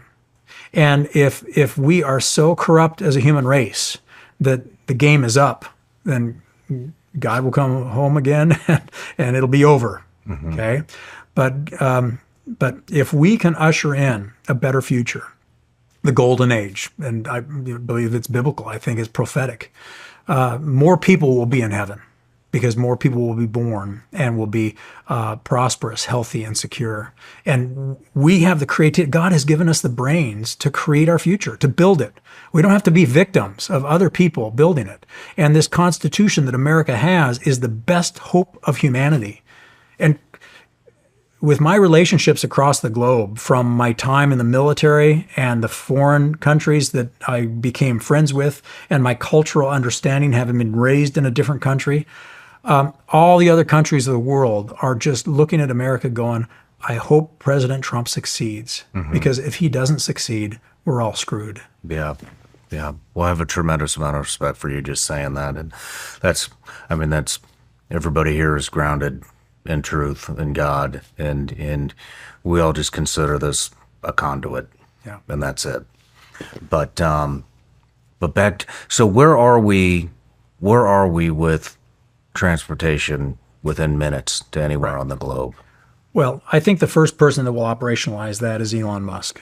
He's furthest ahead, and now it's taken a number of years, and now with President Trump in the White House, where permission will be given for the military to actually take these next steps.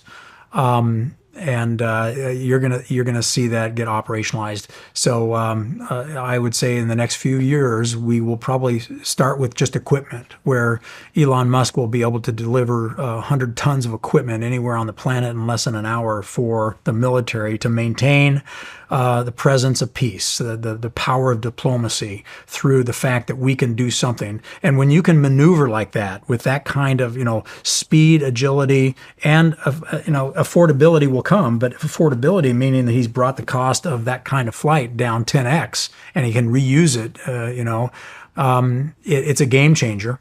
How can another country compete with America being able to bring 100 tons as often as they want anywhere on the planet in less than an hour?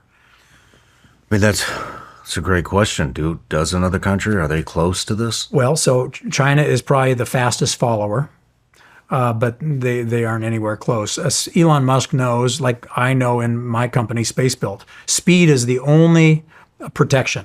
Patents, that just gives you the legal right to sue somebody if they try to do something on your front yard or, with your patent. But that is so easy to bypass. All you have to do is change one ingredient. You patent a recipe for cookies and somebody adds an extra ounce of butter and now you can't sue them even though it may taste the same. Mm-hmm. So China is probably the fastest follower, but Elon Musk is the true innovator. Well, I mean, it's my understanding that China has been able to replicate what we're doing so fast through corporate espionage. Right. Is that true? Absolutely. So they aren't really innovators. They are just stealing what we have through corporate espionage, sending in spies to these companies and getting the sauce back to China. The cyber espionage alone, they don't even have to have a person, but they do it through a multiple means. They'll have people on the board of advisors, board of directors. They'll buy their way into companies with a lot of money through proxies. So they'll give a bunch of money to some American retired general that then says, "Hey, I'll invest in your company," which it might be a startup on AI, and then they're on the board. And they have access to the information, and the money flows and the information flows back. That's one way of doing it. Cyber espionage, where many of these companies do not have the kind of cyber hygiene and cyber techniques to be able to prevent somebody from getting in the back doors. Oftentimes, the equipment they have has chips that were built in China, and the back doors are built in, and nobody knows that it's a sieve out. So there's 1,000 ways of this industrial espionage getting back to China. So let's talk about culture, though, because this industrial espionage and China being a fast follower has a cultural component to it. And I'll just talk to two of them. And this gets back to the fact that we have to understand the cultures. Understand your enemy, understand yourself. And in 1,000 years, you will not lose a battle. China, the people of China are as smart as anybody else on the planet. And the cavemen, were as smart as we are. I mean, the human brain and the intelligence has not changed. Building on the knowledge of the past is what's changed. And that's why this attribute of being an aggressive learner really makes you very powerful. If you can absorb all this. And AI will accentuate that, where now I can devour through 100 books to get the essence instead of spending all the hours reading them, So these tools of technology are going to increase the exponential nature of innovation. But back to fast followers in China. If China did not have a communist ideology that picks winners and losers and does not allow the free market to operate, where for the free market is like a garden. You plant 100 seeds and only one will blossom. The other 99 will fail, but that one that blossoms pays for all the 99 that fail. That's the mathematics of innovation. Or a VC, an investor. They'll put out 100 investments, small, and 2 will pop, but those 2 will pay for all the others. SpaceX in the early days. Look what it's done. Google. And I have, personal knowledge. I worked in the White House in the 90s, and I won't mention the name, but one of the people in the White House had invested in Google in the early days, and just incredible wealth. But they had invested in 100 different companies, and that one popped. All the others failed, but it didn't matter. So China's communist ideology suffocates the free market from letting the results decide who wins and who loses, and let the customer decide based on the definition of innovation. Is it novel, meaning it's a different, new, and is it useful? Okay. And so China will forever be compromised at its ability to innovate in the subordination that is created by the Communist Party. Okay. Because if you're a leader in a company and you go in a direction that's not consistent with the talking points of the Communist Party, you're done. And you won't get a loan for the good house. Your kids won't go to the good schools. You can't shop in the good markets. I mean, the social scoring and the technology to imprison and enslave people, to talk the talk and to do exactly what the Communist Party wants you to do, the lack of freedom and free will is paralyzing to innovation. So it's not that they don't have innovative people. Those innovative people are not allowed to try and fail. The second one, though, is over time, China, even their language, it inhibits innovation. I'm not an expert in their language, but I have dear friends that are experts in their language and have lived there their whole life. But they're American. They grew up in America and have lived there as adults, studying the language and the culture. And even their language inhibits innovation and the willingness to step out. In America, it is just the opposite. We are mavericks. We are pioneers. We are innovators. We are risk takers. And we are the envy of the world. You don't see it if you just live in America. But boy, I tell you, one of the blessings of my life, when I was the general officer working on the joint staff for the chairman in charge of policy and strategy to Russia, Europe, and NATO, I got to travel and visit so many countries, both in NATO, Russia, and Africa and the Middle East, because Afghanistan was, in the middle of its aggressiveness, and they fear us, they hate us, and they are jealous of us all at the same time. They're jealous of us because they are not allowed to do what they see us doing, and they wish they could. But most people that are born around the world are born into a system where there is a glass ceiling, whether it's their socioeconomic status, their political status, their social status, the caste system that get built in, or in Africa, where I grew up, where a youngster looks around and says, there is no way I can be a hero in this condition. I mean, and so they all want to leave and they want to go to the US or they want to go to Europe. And fewer now want to go to Europe because they see the suffocation of Europe and the policies that are killing innovation. And there are some good stories about how much they fear us. One of them, and I'll keep this short because it could be a long story, but the essence is this. I was in Russia. We were trying to convince the leadership of Russia. Okay, this was when Yeltsin was in charge, and Makarov was the equivalent of General Makarov was the equivalent of the chairman of the Joint Chiefs of Staff, and we were trying to convince them that our missiles, the Aegis Ashore, Aegis Sea, this is the SM-3 missile that was primarily on Navy ships, and we were looking at putting it in Poland. Designed primarily to defend America from Iran and missiles coming to America from Iran. Russia was dead afraid of that because they were afraid it was going to threaten their ICBMs and their nuclear deterrent posture. And our mission was to convince them that it was not a threat. All of the velocities and all of the physics of proving to them that whether it's at sea or on shore, this cannot threaten your nuclear deterrent posture with America, which would be destabilizing, and rightfully so. And after literally days and weeks of arguing and face-to-face, General Makarov slapped the table at one point and stood up and went on a 20-minute tirade. And his interpreter, a young 20-something kid, scared out of his wits that there was yelling going on with state leaders in a very, very serious conversation, just basically said, you Americans don't understand. We put Sputnik into space in 1957, and you Americans went apeshit and put a man on the moon. You can do anything you put your mind to. You turn to your industrial base and your innovators, and those missiles will kill all of our intercontinental ballistic missiles the moment you tell your industrial base to solve that problem. So we don't give a shit what you say or promise until we get a signed document from President Obama that you will never threaten our ICBMs. We have nothing to talk about, so stop wasting our time. Wow. Wow. And the subtext from the general officers at my level, not the chairman or the vice president or the president's level, was, I wish we had that kind of industrial base.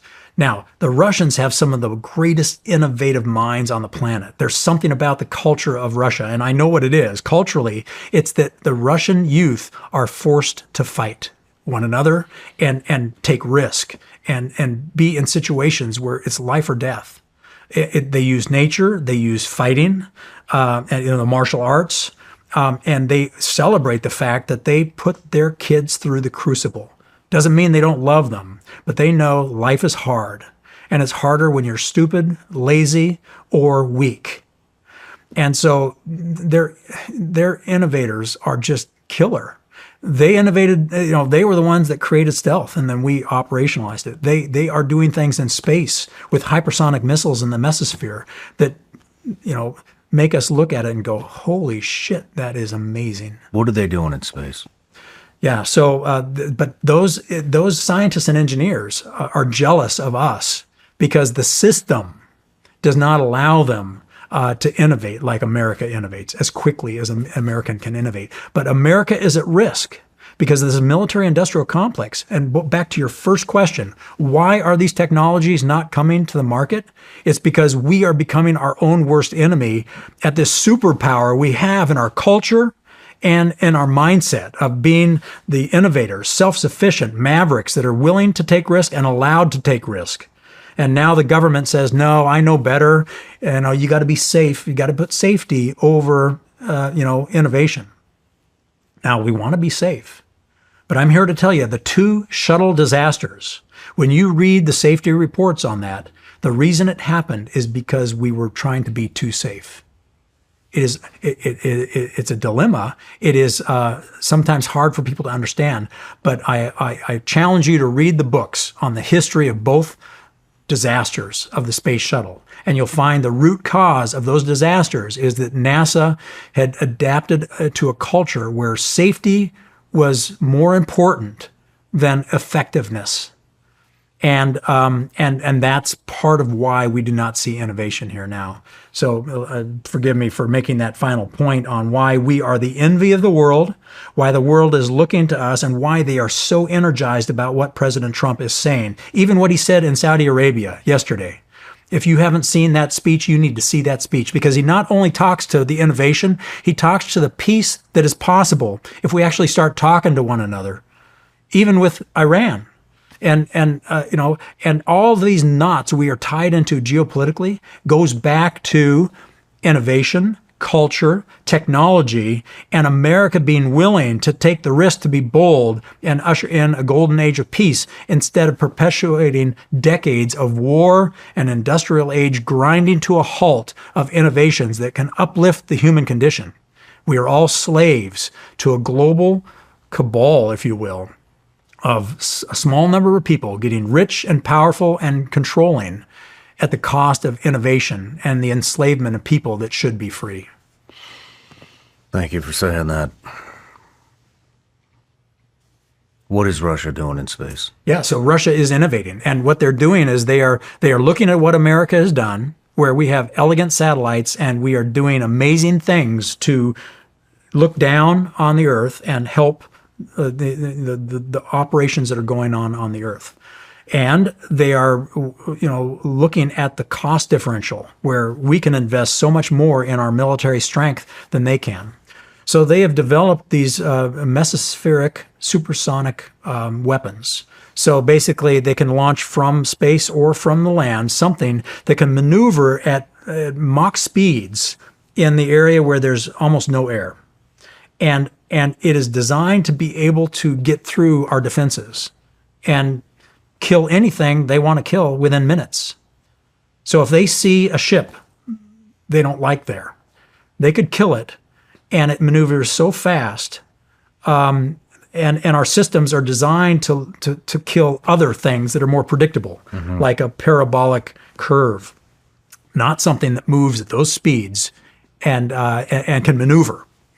And so we have to counter that now. Okay, because this is the tit for tat of competitive advantage, both in business and in warfare, where if your enemy develops something that's really cool that you can't afford, you find something that cuts its feet out from under it at a fraction of the cost.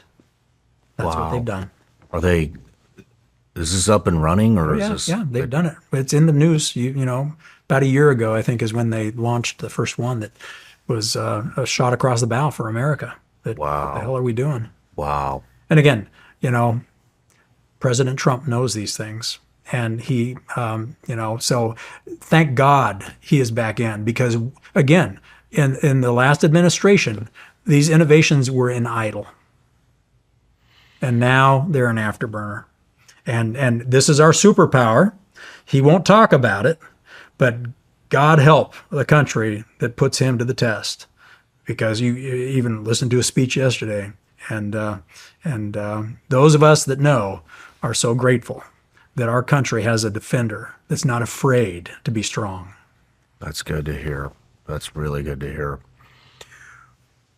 SpaceBilt, your company. Yeah. So you are actually constructing satellites in space, correct?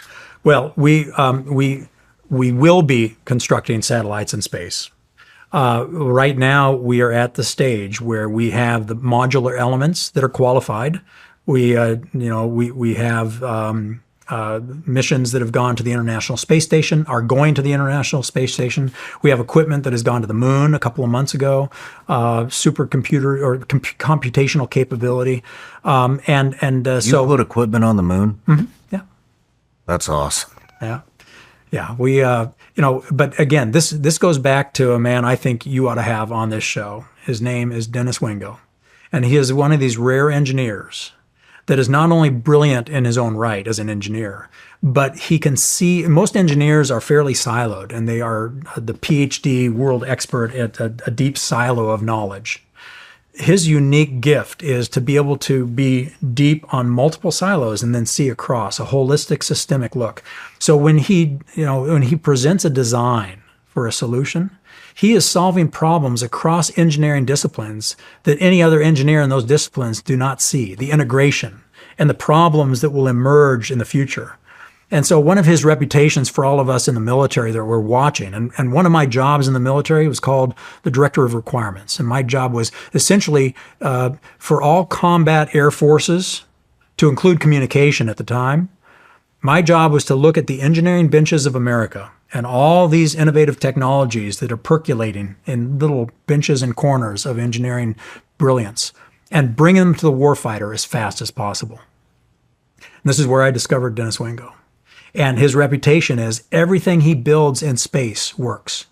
So, for example, that computer that he built for the moon that is on the south pole of the moon right now, it was is only designed. The specs that they wanted were designed to 20 degrees Celsius positive, minus 20 degrees Celsius, even though the environment of the moon is, if you're facing the sun, it's about 450 degrees Celsius. And if you're facing deep space on the backside of that, if you turn around, you're experiencing negative 450 degrees Fahrenheit. So the thermal environment of space is so aggressive. And then there's the radiation environment where the radiation will just obliterate a computer if it's not designed to withstand that kind of environment. And there was a problem where the lunar lander that was designed by another company fell over on its side, and you can read about it if you want. But our computers still worked even without the heater that keeps it warm in the cold side and the shielding that keeps it cool in the hot side. It demonstrated that this guy knows how to build things that work in space. That's his reputation. And you ought to have him on this show because he will give you, because he's not just a technologist, he's also a historian, and he understands the geopolitics of technology and how technology changes fate. and he knows his history. His great grandfather, and again, you'll have to ask him for the perfect story, but was in the railroads, and even the gauge of the railroad, the innovation of the railroads. His family has been part of innovation for generations. Wow. So he comes by it honestly. One of the most fascinating minds. And so when we got out of the military, a number of us dedicated ourselves that we would start a company with this guy, and we would help this because America needs this technology in space to defend American interests. Because if we don't have it, we will be victims. What China is building is an infrastructure in space that will be able to see and kill anything that flies above the trees. And we need to build the same capability so that space is peaceful, and that there's a deterrence where China knows that if they behave irresponsibly in space, whether it's creating space junk or a directed energy weapon that paralyzes a portion of our economy at the time of their choosing, that they can't get away with that because we're up there with them with better or equal technology, and that there is a balance of power. Right now, we're on a track where we build better satellites, but they're building a superior strategy. And all the money in the world cannot solve a disconnect in strategy. Mm-hmm. Maybe you can connect me with him. Yeah. I would love to have him on the show. You'll love him. So what are you guys doing on the moon? Yeah, so what we're doing on the moon is part of what America is trying to do, and that is take the steps to build an economy in space. So one of the steps is a permanent presence in space that's more than just astronauts on the International Space Station. And this is about resources in space. It's about the asteroids, mining the asteroids. It's about exploration. Most people don't realize how much the 1960s and going to the moon uplifted the human condition. The technologies and the innovation that happen when people are gathered around a goal, like going to the moon in the 60s, that transforms so much of our economy, of the things that benefit people on the Earth. So going to space is not about being in space. And a lot of people will criticize and say, why do you spend all this money on space? Let's just solve the problems on Earth. It may be counterintuitive, but the human mind and the human experience, if you are not moving forward and exploring and learning and discovering, you are falling backwards. Or putting a finer point on it, if you're a civilization like America that is not moving forward, exploring, pushing the boundaries and the limits of discovery and pioneering, you will fall behind other countries that are doing the same. Mm-hmm. China understands this. Every historian understands this. Every psychologist understands it. But it's hard if the American people do not realize that there's a purpose behind this, and the purpose is their betterment. The purpose is their freedom and their prosperity, their security, their health, their free will. So China is moving forward with exploration and with the ability to build an infrastructure to be able to bring value to their country. Just the power in space that they're investing in, not only the solar power that we talked about, beaming it to the Earth, but also nuclear power, and their plans to have a nuclear power plant in space in the coming years. If they can tap into the telecommunication market globally and the energy market globally, trillions of dollars flow into the Chinese economy. It's part of their Belt and Road Initiative.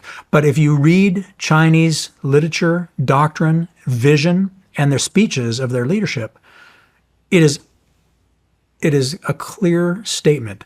Space is their national vision. And they plan on bringing in the Middle Kingdom by dominating the economy that space brings to them. And you might say, well, space economy, you got a satellite, you got a cell phone that now can talk to the satellite. How can that make them the dominant economy of the world? And it's because space, with one build of an infrastructure, can tap into every person on the planet, versus a linear model where you build one power plant and now you're limited to the capital investment of power lines and then the fact that those power lines are vulnerable. There is a tremendous amount of cost in a linear system of delivery of goods and services versus a networked method. And I'll give you a perfect example. And it's the mail system. Okay. Before the internet, if I wanted to mail out 100 letters, I'd have to buy 100 stamps and then send them out. And that's costly. Now with a networked approach, I can type one email, send it to 100 people, and it is a fraction of the cost. Pretty much just the electricity and the service I purchase.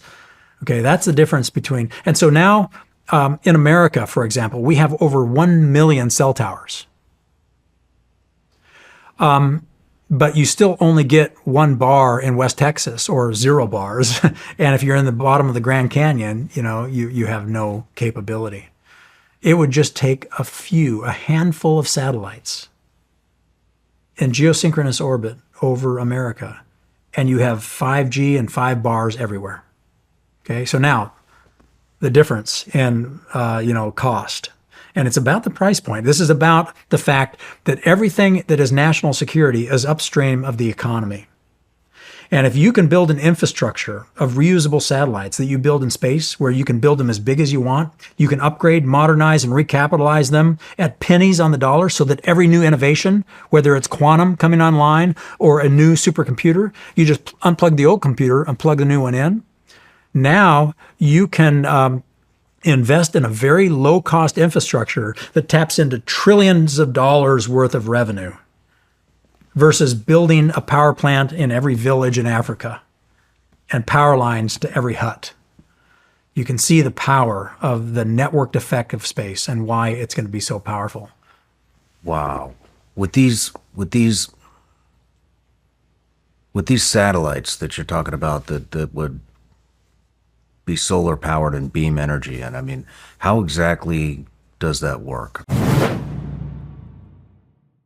Sometimes when it comes to spending money, it's out of sight and out of mind. That daily coffee habit, those streaming subscriptions, they add up quick.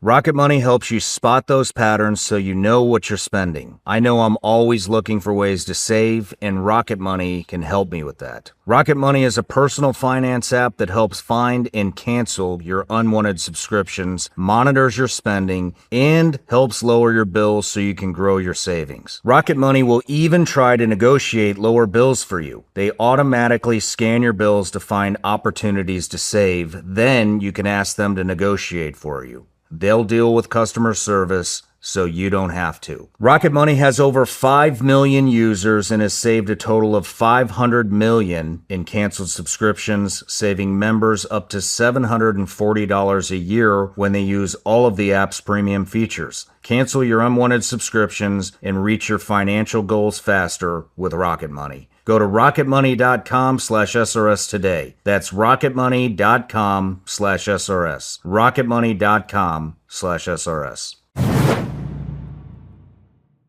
When I started this podcast, it seemed like I had to figure it out all on my own. It was overwhelming. When you're starting something new, it seems like your to-do list just keeps growing and it can overrun your entire life. Finding the right tool can be such a game changer. For millions of businesses, that tool is Shopify. Shopify is the commerce platform behind millions of businesses around the world and 10% of all e-commerce in the U.S., from household names to brands just getting started.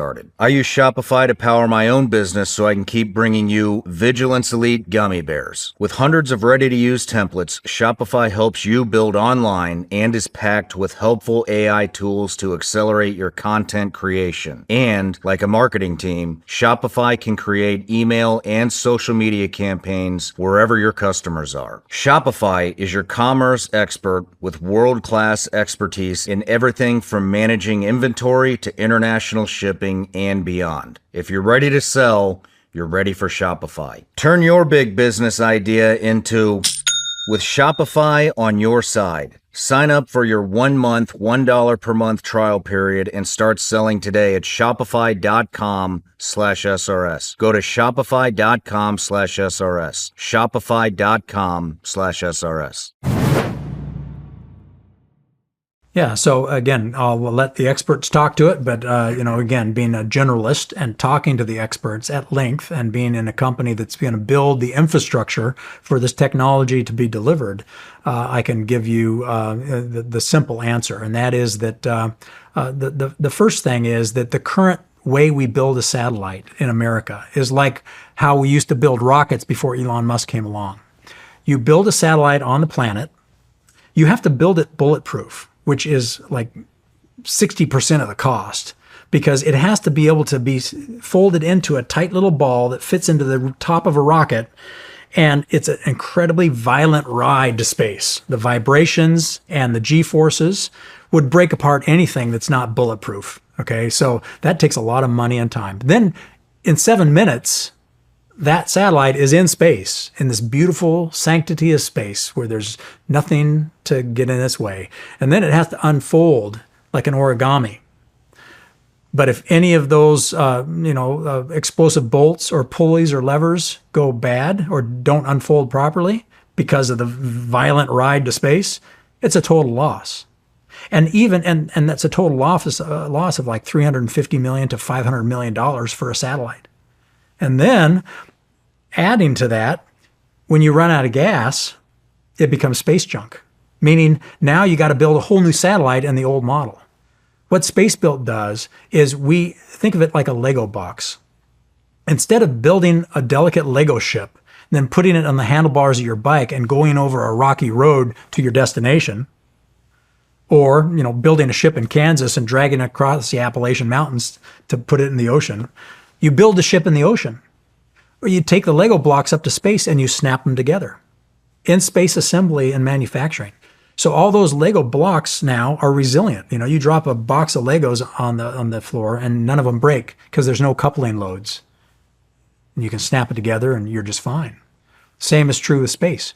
We can load all these Lego parts in any rocket, send it up to space, snap them together using robotics and laser communication so our engineers on the ground can see and operate, just like a surgeon can do surgery from LA to New York because of fiber optic cables. Laser communication is like fiber optic cables on steroids. And now you can build satellites for cheaper, okay? You don't have to spend all the money to make them bulletproof. You can build them bigger, and with big aperture and big power, now you can get big return on investment.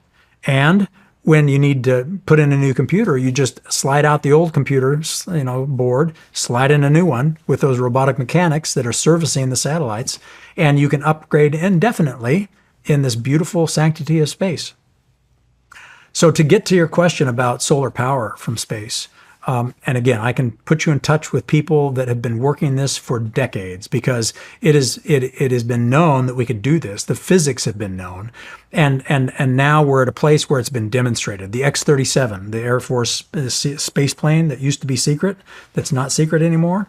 It's been doing experiments showing what I'm going to describe right now. And what you do is that the intensity of that sun's power, you build a solar array that can absorb that sun's power, and then you translate it into a radio wave, and then you beam that radio wave down to Earth, and it's received by called a rectenna, and then you turn it back into electricity, and you're done. I mean, it's that simple. But because it's a radio wave, it is not diminished by the weather.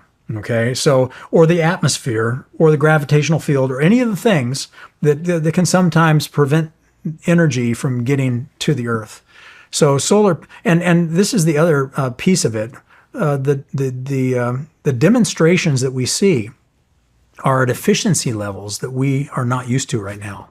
Any electricity that you're getting right now, whether it's created by wind energy, solar energy, nuclear energy, fossil fuel energy, wave energy, you name the technique for delivering the electricity that's powering these lights right now. And you're lucky to get in the high 20s, low 30s of efficiency. Meaning by the time you create the energy at a power plant and you bring it across the power lines and you bring it into your house, the heat dissipation and the efficiency loss, you're barely getting to 20%. Okay, or 30% at best. Solar panels, the same way. They're low efficiency, but we make it work. Solar panels are problematic too, and so is wind because it's not always windy. President Trump talks about this all the time. And there's day and night and weather. So if you're up in Alaska, solar panels don't work when it's dark, half the year. Mm-hmm. So the forms of energy we're going to see coming in are going to be a tapestry of all of these things. It's going to be helium-3 when we start mining the asteroids and the moon for helium-3 that is such an efficient and effective, clean energy way of producing a massive amount of energy for Earth. Hydrogen, even though hydrogen can be dangerous, there are ways of controlling it. Nuclear is on a path to where the odds of this chair going off high order are larger percentage-wise than those nuclear reactors going off high order, these modular small nuclear reactors that can power a city, or a home, or a cluster of homes, anywhere on the planet. But 20% efficiency in the current method of delivery of energy, the experiments in space are showing the promise of initial efficiency levels of 80% efficiency. By taking the energy of the sun and transforming it into a radio wave, the radio wave coming down to Earth, safe for humans, transmitted or received into a rectina, and then transferred back into electricity, you're receiving it at 80% efficiency. So now you're talking about an immediate jump of 60% efficiency. So now you're talking about what you see with computers, where back in the day, computers, would fit on the third floor of a skyscraper and be millions of dollars. And now in everybody's pocket is a computer that for $500 to $800 that blows away anything that was 50 years ago. This journey of more capability at lower cost is going to come to a market near you, a theater near you, in the form of electricity. And it's going to transform. And now people in Central Africa can afford electricity, and they can afford information that is not blocked by anybody if we can figure out how to triangulate truth. Back to what you do. Triangulating truth. All of this is meaningless if we as human beings can't figure out what is true. So these satellites would beam energy into, I'm sorry, what did you call it? A rectina. It's like an antenna, but it's basically for radio waves to be absorbed and then turned back into electricity. So the rectina would essentially take place of power plants, correct? Correct. Yeah. It would become the power plant. Right. And then would that energy be disseminated through power lines? So again, this will come in stages, and this is where there is more to the story, and I'll talk about Edison and Tesla in a minute on this question. So in the early days, if I had to guess, and again, you don't want to guess on these things because you want the free market to make these decisions. You want the innovators that actually build the stuff. Mm-hmm. Okay, so in SpaceBilt, we're building the infrastructure to be able to build things large enough to accept that sun energy and then translate it into a radio wave, beam it down to Earth. We aren't going to build that. We're going to put it together. We are the construction company. You're the logistics. We are the logistics and infrastructure company that can build anything in space because the things we build are modular and can be reused. Never space junk again. And really our marketing now is there are companies that are satellite operators that want to buy a satellite to perpetuate the market of satellite TV, satellite radio. And all their satellites are coming due. They built them 15 years ago, and they're all running out of gas, and so they're all becoming space junk. So they have a choice. They can either build another satellite just like that for $500 million that will become space junk in 15 years from now, or the technology on it will become irrelevant in 5 years if we invent a new computer board. Or they can buy our fleet of satellites where that computer board can be upgraded, and when it runs out of gas, you just refuel it. So now back to your question about how solar power from space will evolve. I don't know. But here's what I would predict. And again, predicting is dangerous business, and so I don't want to do it. But what we know we could do right now, if we can build in space affordably, based on the model of this company and why this company exists, is we could have solar power transmitted into radio waves, beamed down to a rectina that's right by a power plant, and ported into the power lines so that we still are seeing a return on investment in the current structure. Okay. And the current structure is a power plant with all these power lines that are very expensive. Some are underground, some are above ground. But if the American people could look at how much money taxpayers and private companies put into the power grid and the delivery of electricity, it is astounding. Water is the same way, and we can get into that because I was the president of Genesis Systems, which is a water generator company, but pulling water out of the air affordably. So now you can have a water generator, like a air conditioner, any spot on the planet without the need for electricity, solar power alone. We can get to the water, but back to electricity. What I think will happen in the first days of solar power from space is a power company will have a big power plant that is a huge investment. They haven't seen the full return on investment of that, coal power plant or nuclear power plant and all the power lines that go to all the homes that power plant serves. But they'll put up a rectenna because the cost will be low enough that they can invest in that and say, okay, here's another source of power in case the power plant goes down, and we will port that electricity into the power lines. But eventually, what we may see is what was revealed when Edison and Tesla were first delivering electricity to the human race. And you touched on this earlier in our conversation where you said, well, the Rockefellers, the way to monetize or to be able to monitor how much electricity you're using and getting money from you was a dial that was run by the electrical wire that was going through it. And I could come and read the meter at your house and say, you owe me $100 because how much electricity you used. They, back in the day, didn't know how to monetize radio waves. Well, we know how to monetize them now, your cell phone.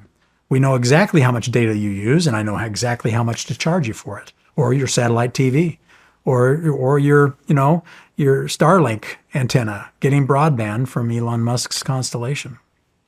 So we know how to monetize radio waves. That's a no-brainer. But when Edison and Tesla were doing their little competition, Edison won out initially because it was easy to monetize his.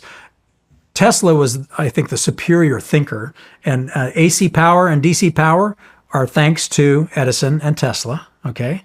But there was something else Tesla did that looked like magic that did not get put into play, and it was the beaming of power, okay?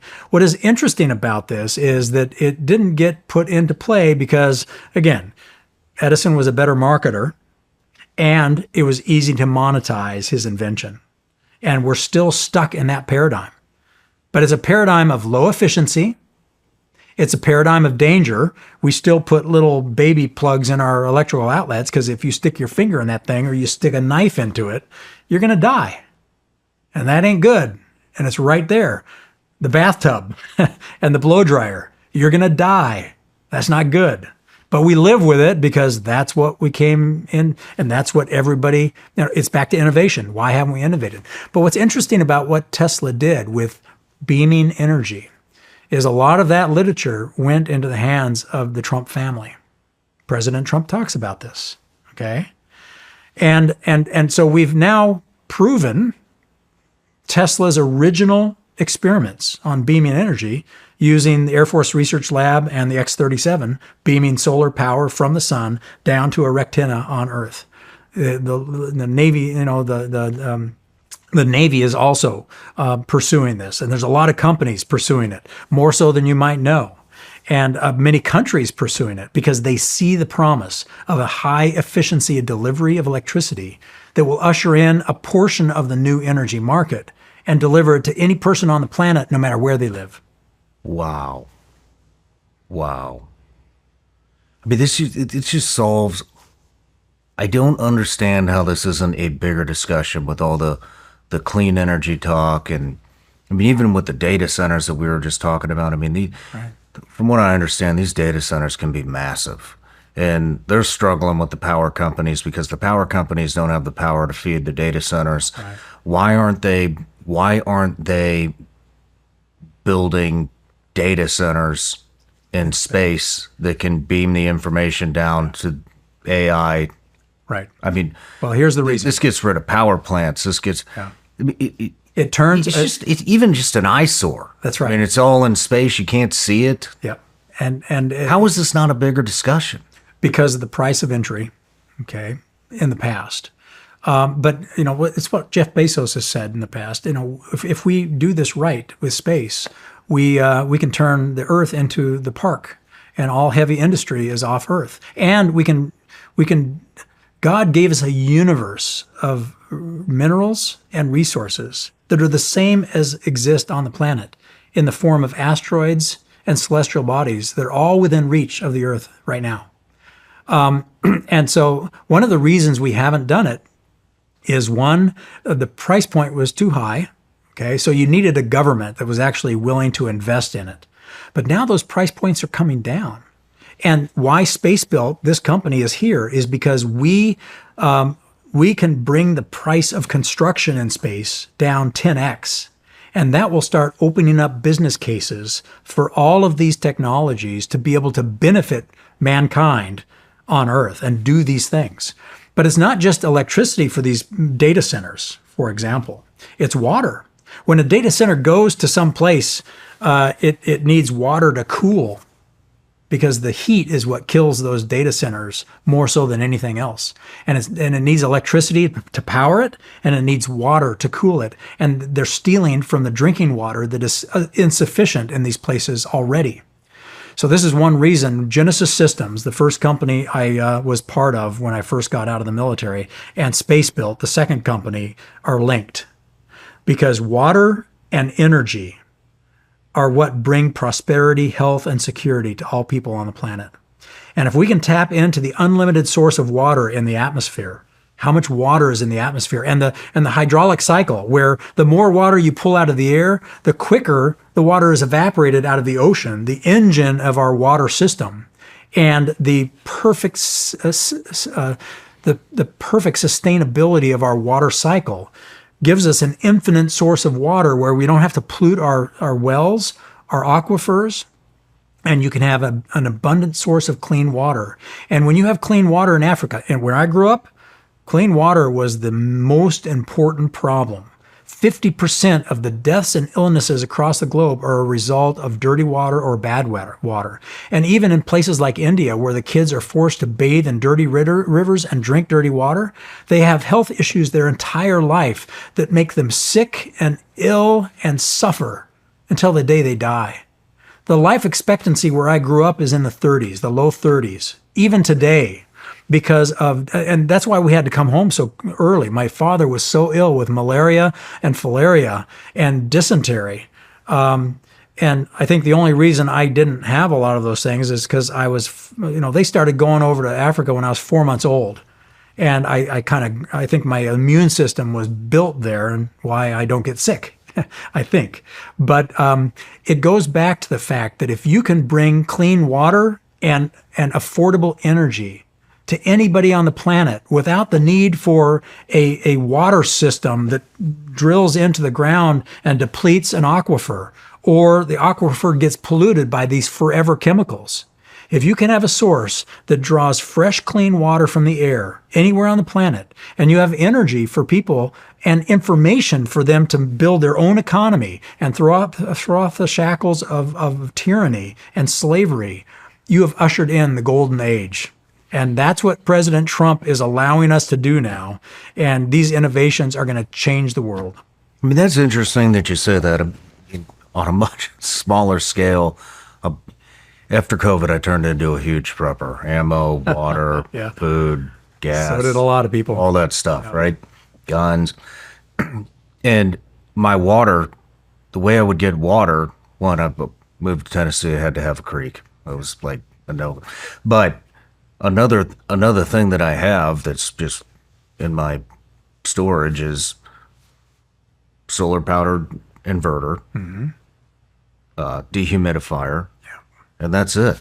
And then it's doing exactly that. It's just pulling water out of thin air. You use the solar power to power the dehumidifier. Right. In a couple hours, you have a couple gallons of water. Yeah. And you just keep it going. Right. I never thought about that on a mass scale. Right. I mean, well, here's the reason it hasn't been done before is because the energy, the laws of thermodynamics don't change.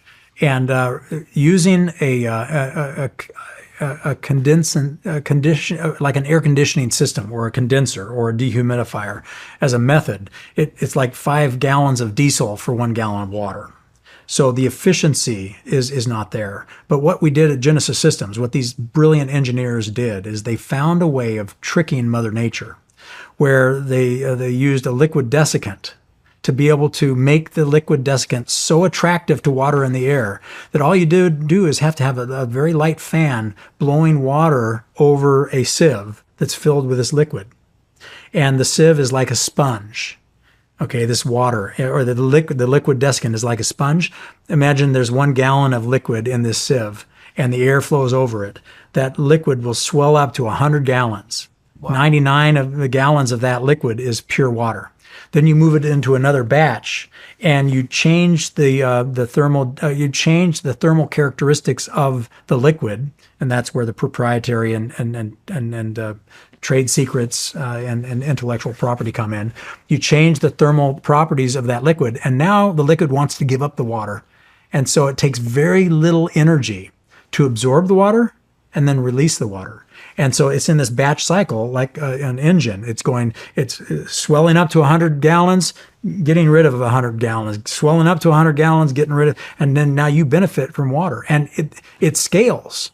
So the city of Tampa, for example, as I was transitioning from that company, which, by the way, that system of water management is what we're going to use in space habitats. And we can talk about, again, these companies are connected, not only for the benefit of the human condition of water and electricity and energy and information, but also for human spaceflight and human habitats in space. And we'll get to that in a second. But this the city of Tampa was partnering with Genesis Systems to build a 30 million gallon a day plant. So now you don't have to do desal.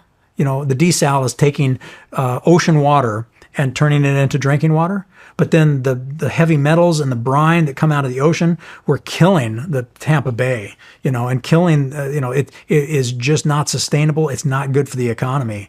And the stuff that you put into the landfills will kill the landfill for 1,000 years. We have to be good stewards of this planet, and we have to figure out a way of getting water to people that need water, clean, fresh water, globally, scale it, but it has to be affordable. The energy equation has to be affordable.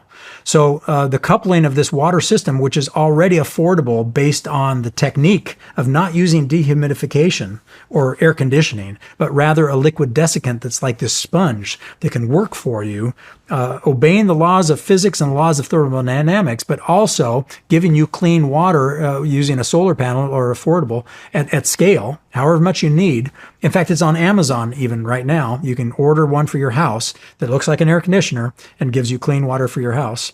You can get one on Amazon? Yep, go take a look. They're still expensive, okay, and they're still in the beta phase. But it's an example of innovation that only is now breaking through, but only because the founder, David Stuckenberg, is one of these mighty men of our age that is not dissuaded by anything, and he's a bona fide genius on every front. And it takes people like Dennis Wingo, the chief technology officer of our company, doing this stuff in space, and a guy like David Stuckenberg breaking through. But here's how this the system prevents innovation.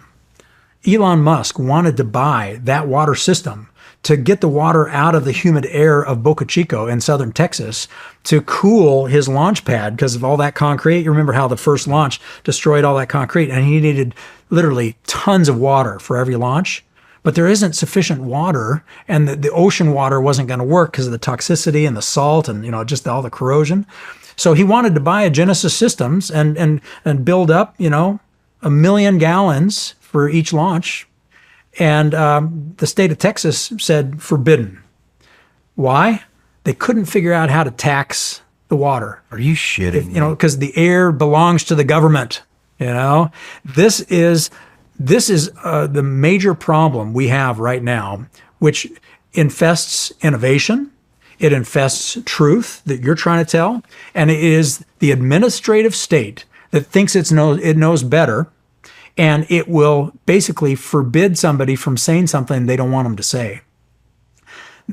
our rights to free speech. They will prevent you from building something if they haven't figured out how to tax it, or they don't understand the technology, and they won't even let you innovate. So the journey for innovators to actually break out, not to mention that the municipalities, their main source of wealth is the taxation of electricity, the taxation of water and electricity. Imagine now you can decouple from the municipalities the revenue of water. Now there has to be some taxation, because if like the water generator, you generate, let's say, 200 gallons a day for your home, okay? But that water has to go down a drain after you're done showering or flushing the toilet. So you need to pay for that infrastructure of the drains and then the cleaning of that water. So there still has to be some taxation. But the fact that Couldn't Texas... you just use a septic system? Sure. There you go. But, this is why, because Elon Musk was not going to, put it down the drain. He was going to reuse that water every launch, But they were like, how do we tax it? And so it was going to take them 10 years and studies to figure out, what this was. And then So maybe innovators need to come up with the way, hey, this is what I'm going to do. And oh, by the way, we've already figured out your tax schedule. Here's Sure. how you can tax me on it. Right. I mean, I know that's... Yeah. So, there's... But I mean, if it needs to get done... Right. And you can't... Yeah. But, the trick to these journeys of getting around the bureaucracy and the administrative state that grows so big that it now thinks it's smarter than you, and it has the right to tell you what you can do, what you cannot do. This form of slavery, which is not only in the form of what you can say and what you can do, but also in the form of taxation and in the form of inflation. The fact that we get taxed on our land every single year. So I bought my land, and then I get taxed on it every year. Clearly, I don't own that land, because if I don't pay those taxes, the government comes and takes the land away. Mm-hmm. I get taxed on my car every time every year, depending on your state, you have to pay a tax based on the value of the car that you already paid for and pay taxes on. A form of slavery, a form of taxation without representation. And we all just kind of go along. I'm with you. When we don't need to. So, so on many levels, innovators need to build and understand the bureaucratic state, the administrative state, and whether it's, marketing in the taxation so the government gets their slice, but also baking into it a method where it uplifts the current infrastructure. So, for example, the city of Tampa, being willing and looking at this and saying, we can't afford a desal plant. One, because it's too expensive and our people can't afford the cost. But two, it's polluting our landfills and it's destroying our Tampa Bay. So they want to get away from something that is not sustainable and is bad for the environment. And they're willing to invest in a new technology that will dovetail in. So you build one that's small, and eventually you build one that supplies all your water needs, and then everybody's happy. But you got to do it slowly, and you need to partner with these institutions that are doing good things. But we shouldn't be giving the government a further taxation without representation just because they are Big Brother trying to tell us exactly how to suck the egg. Mm-hmm. We have to be Americans where we are independent and we are self-sufficient, and we have certain rights that God has given us that are enshrined in our Constitution and our Bill of Rights. And people need to start by knowing that. And investing, they can invest in these kind of technologies that cut the cord from the administrative state, mm-hmm. that allow us to live free and independent anywhere on the planet. Now we can start spreading out. You fly over the states and you look at all this desolate area. Why is it desolate? Because there's no water. If we can produce water anywhere and produce electricity anywhere, without the need for terrestrial infrastructure or depleting an aquifer. Right now, we're about ready to deplete the aquifers in Central America and the breadbasket of the world because we are siphoning that water out. at 10 times the rate Mother Nature puts it back in. Mother Nature puts it back in measuring in hundreds and thousands of years, and we're drying it out in tens of years. So that chicken is going to come back to roost as well if we don't figure out the water system. So water, electricity, information are the groundwork of prosperity, health, and security. It's economic, which is downstream of security. And space is going to be the thing that enables the human race to truly usher in a new economy that turns to the heavens for our resources. I mean, that's a God thing, where God gave us brains, and for the existence of all humanity, we have turned down and in for our solutions. And now we can turn out and up and look to God and the heavens for our resources. And then the earth turns into a park where we don't have to mine and scar the surface of the earth. We don't have to have power lines that make an ugly skyline. We don't have to pollute our water. And we can let Mother Nature get back to its beautiful, perfect sustainability in our groundwater, in our environment, in the air. I mean, what a beautiful future. And it's accessible to people in Central Africa that currently are crucified and enslaved. People in Central Asia. I mean, look at Micronesia and Indonesia and Malaysia. It may rain a lot, but the way the rain runs off, there's not enough water for the people that live in the highlands of those islands. And it is a travesty, the devastation of the human suffering that is created by a lack of adequate water.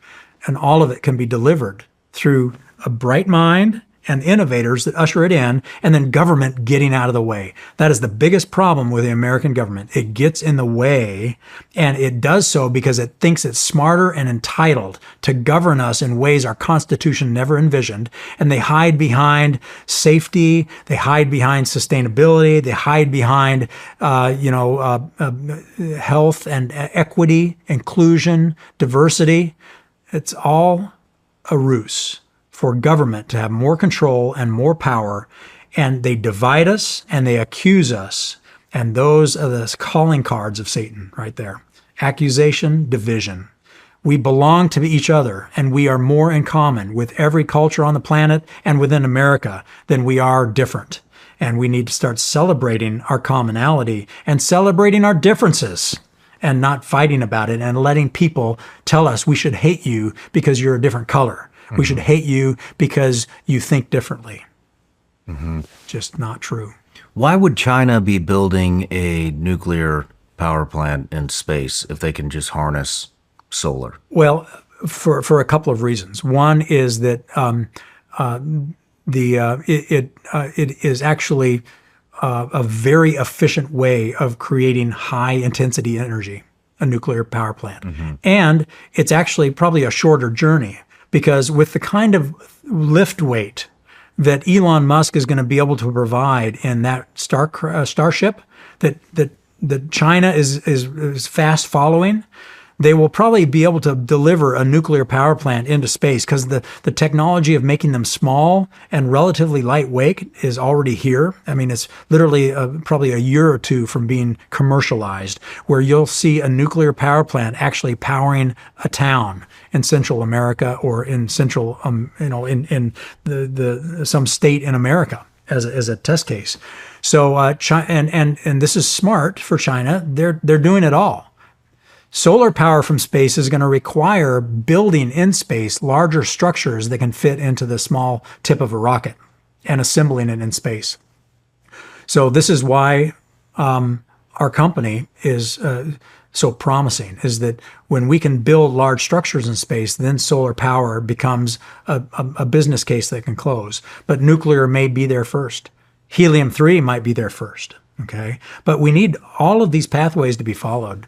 All of these ideas that I've just described are just a handful of what will be part of the tapestry of energy in the future, and there will be others as well that you hear talked about but have not yet come to operational capability.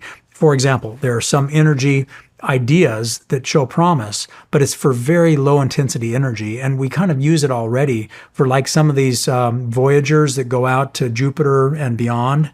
You wonder how they've been powered for 50, 60 years. And it's because it's a form of power that is very promising, but it's just a trickle of power. But that's how you could be powering devices, like our cell phones. Our cell phones are specifically designed for high intensity power, where you got to plug it into the wall, or when you go to the airport, you see everybody running for the power outlet because their phones are out of juice. It's hilarious. But they only require that because they're built to require that. There are ways of building a piece of technology that requires such low energy to still give you the information you need without having to be a slave to an outlet. Man. But that takes time, because the investment in all of this technology that is in the pocket of every person takes time to evolve and then move into a marketplace that's new. Because you first need that new source of energy, and then people start buying different devices. You're also a disruptor. And that's dangerous. Oh, yeah. Yep. So that's why, for both of these companies, Genesis Systems and SpaceBilt, we've been in stealth mode until we felt like we were strong enough to come out, because the attacks and the biggest risk is our government. What a shame. That is the biggest risk. It's not, these companies will adapt to it, and they will buy it and invest in it if they see that it gives them a future revenue stream. But the government will say, we're going to shut you down and do a study for 10 years as other countries beat you to the punch. Man. I saw another clip, too, that I want to ask you about. This was on April 14th, 2025. Michael Kratz, I can't pronounce his last name, director of the White House Office of Science and Technology Policy, stated, "Our technologies permit us to manipulate time and space. Yes. They leave distance annihilated because things grow and improve productivity." What does he mean by that? Our passenger planes are slower than they used to be. Our trains crawl compared to those in other parts of the world. Our cars do not fly. Advances have not stopped, but something has gone wrong. Stagnation was a choice. We have weighed down our builders and innovators. The well-intentioned regulatory regime of the 1970s became an ever-tightening ratchet, first hampering America's ability to become a net energy exporter, and then making it harder and harder to build. We seem to have lost focus and vision, to have lowered our sights and let systems and structures and bureaucracies muddle us along. But we are capable of so much more. Our technologies permit us to manipulate time and space. They leave distance annihilated, cause things to grow and improve productivity. Yeah, so what I think he's referring to is quantum.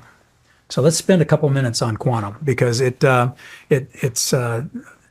fascinating topic. And I'll start by telling you what I think is the ultimate outcome of quantum for me. It is the evidence of God. And it's the evidence of the fact that we totally misunderstand and do not know even the beginnings of the complexity of the universe we live in. That God has created us with such infinite complexity, connected with the universe and our inner and our interior life, our relationship with God and with one another, that we are, again, we're like children crawling around, not even being aware of the world we're in. Einstein was, right when he said, this theory of relativity that I'm giving you is wrong, but it's the best I can do in my lifetime to at least explain a small sliver of what we observe in reality, but it's totally wrong. And we know that now.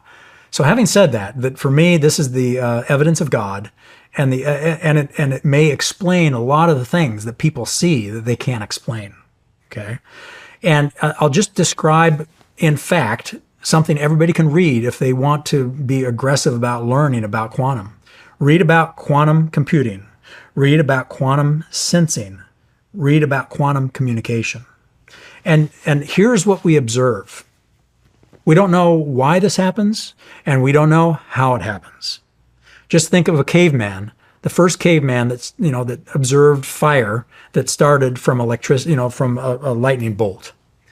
He didn't know how it happened. He didn't know why it happened, but he knew it happened. And he knew that there was something dangerous about that because it burned up the tree, but it gave him heat. And he was fascinated. How can I use this to make my life better? And look where we've come, okay? That's the stage we're at with quantum. It's like we have just seen a lightning bolt start a fire. And we can observe what's happening and some of the effects of that, but we have no clue why or how. So let's start with quantum sensing, okay? Quantum sensing, and then we'll go to quantum computing, and then we'll go to quantum communication. Quantum sensing is capable of detecting anything that moves on the Earth. And again, this is why space and quantum are going to be such a powerful mixture of technologies that will change fate. And why we need to be leaders in this to defend our values. Because ultimately, all of this competition with China, Russia, anybody else is about who can protect their values. I don't want to change China's values if they want to do what they're doing, but I want to sure as hell protect our values. So here it is with quantum sensing.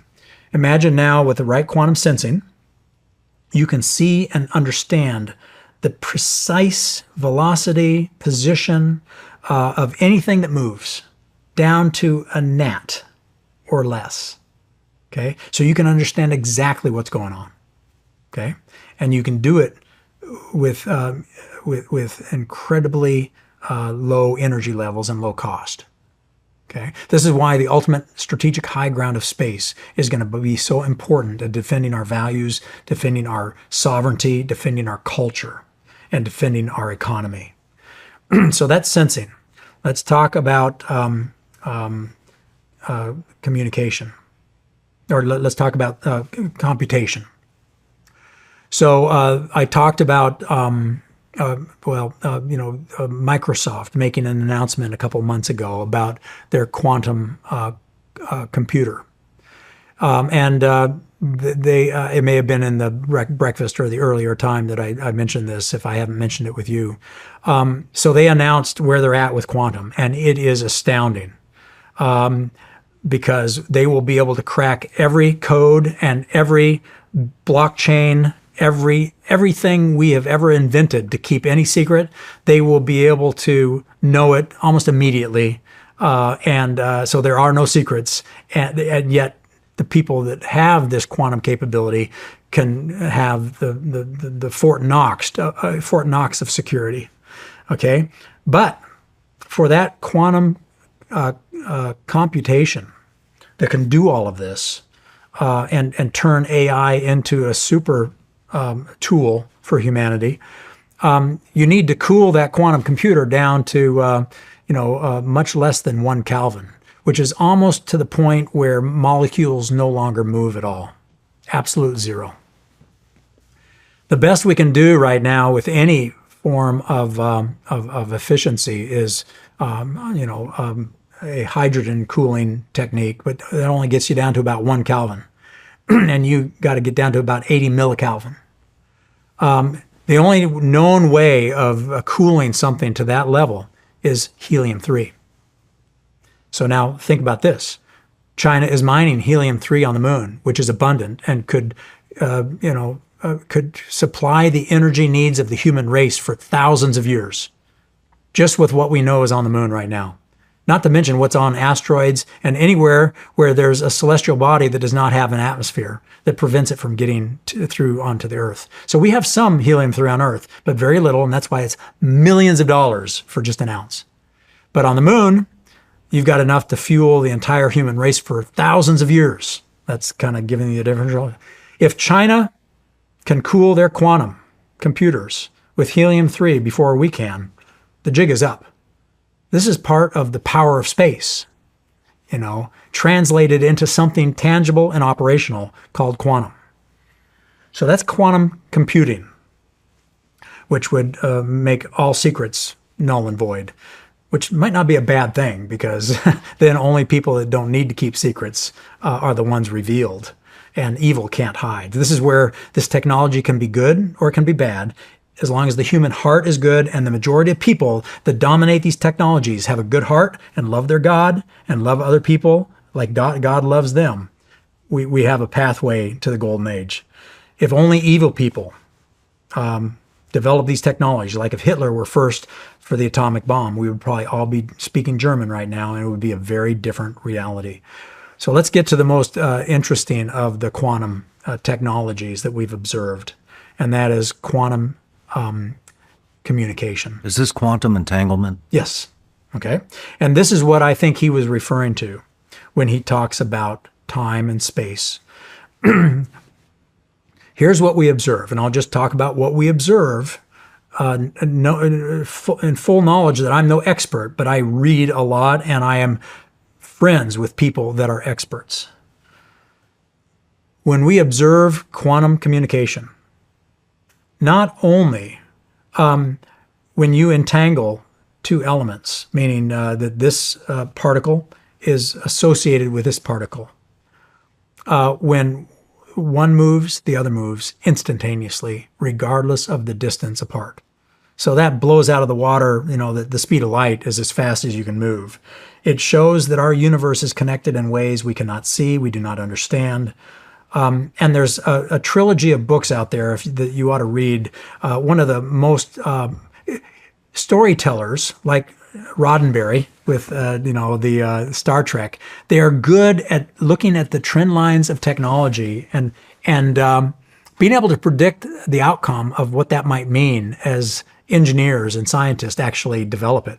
So in the 60s in Star Trek, you had the communicator, which was our current day flip phone. Okay, they hadn't gone far as a smartphone, but the communicator was pretty darn good for Roddenberry. There is a Chinese fiction writer that wrote a trilogy called The Three-Body Problem.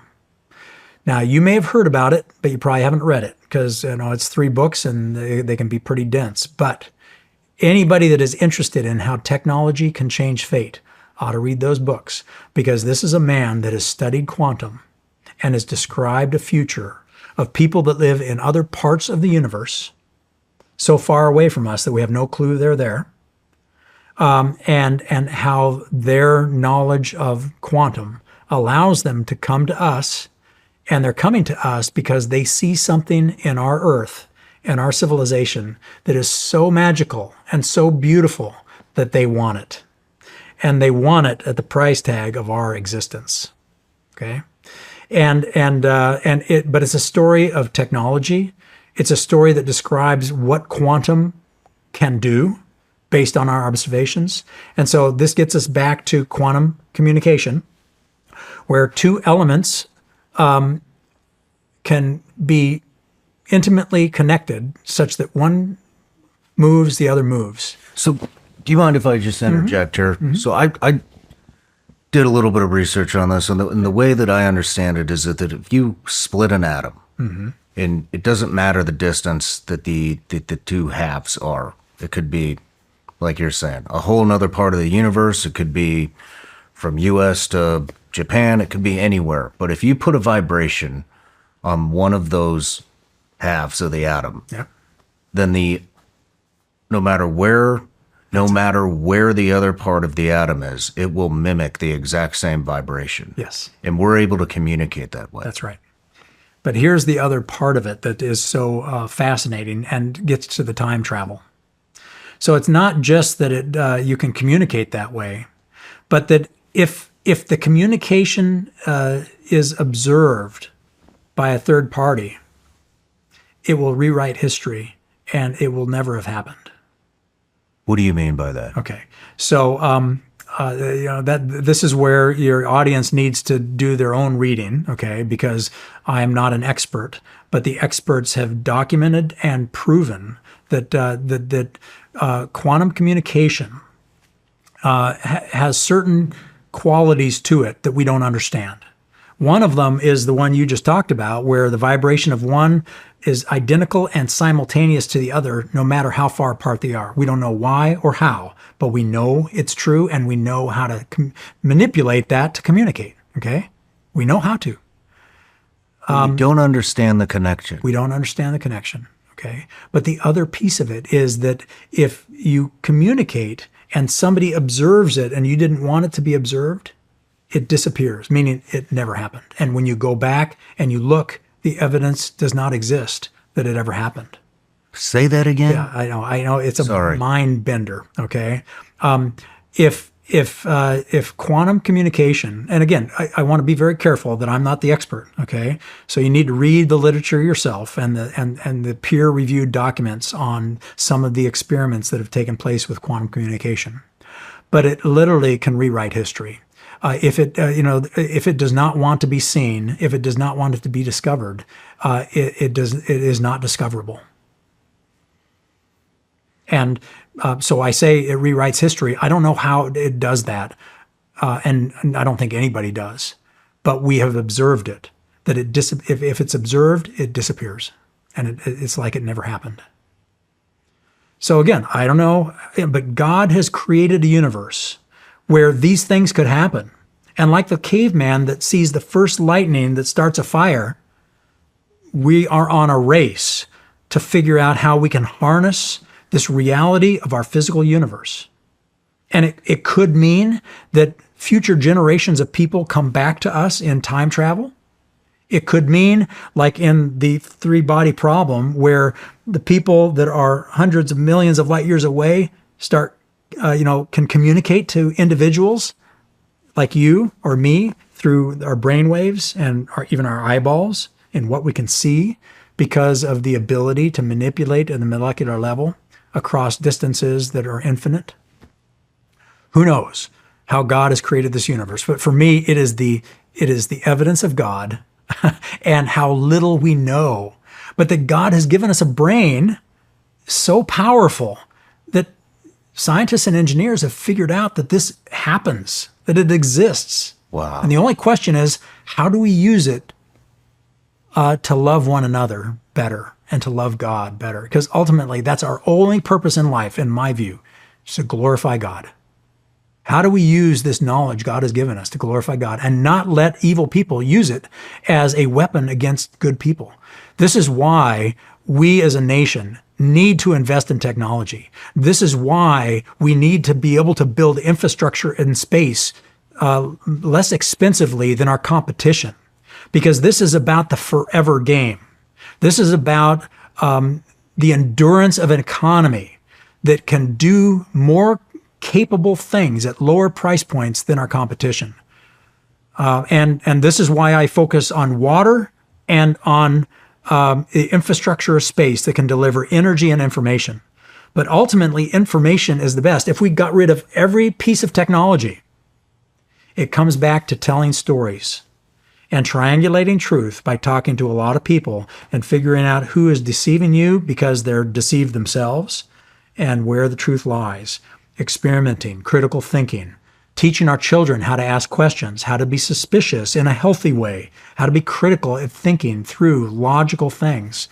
And then if we can do that, if we can focus on an interior life that increases our relationship with God and our goodness as a human being, and we can understand how technology is something God has given us as a gift to help bring about more goodness, we can, as a human race, usher in a golden age. Someday somebody will figure out technology that will then make that irrelevant. But I'm here to tell you that the industrial age of many of the technologies we celebrate, rightfully so, like the fighter jet or the tank or the ship, are very quickly becoming artifacts of a museum.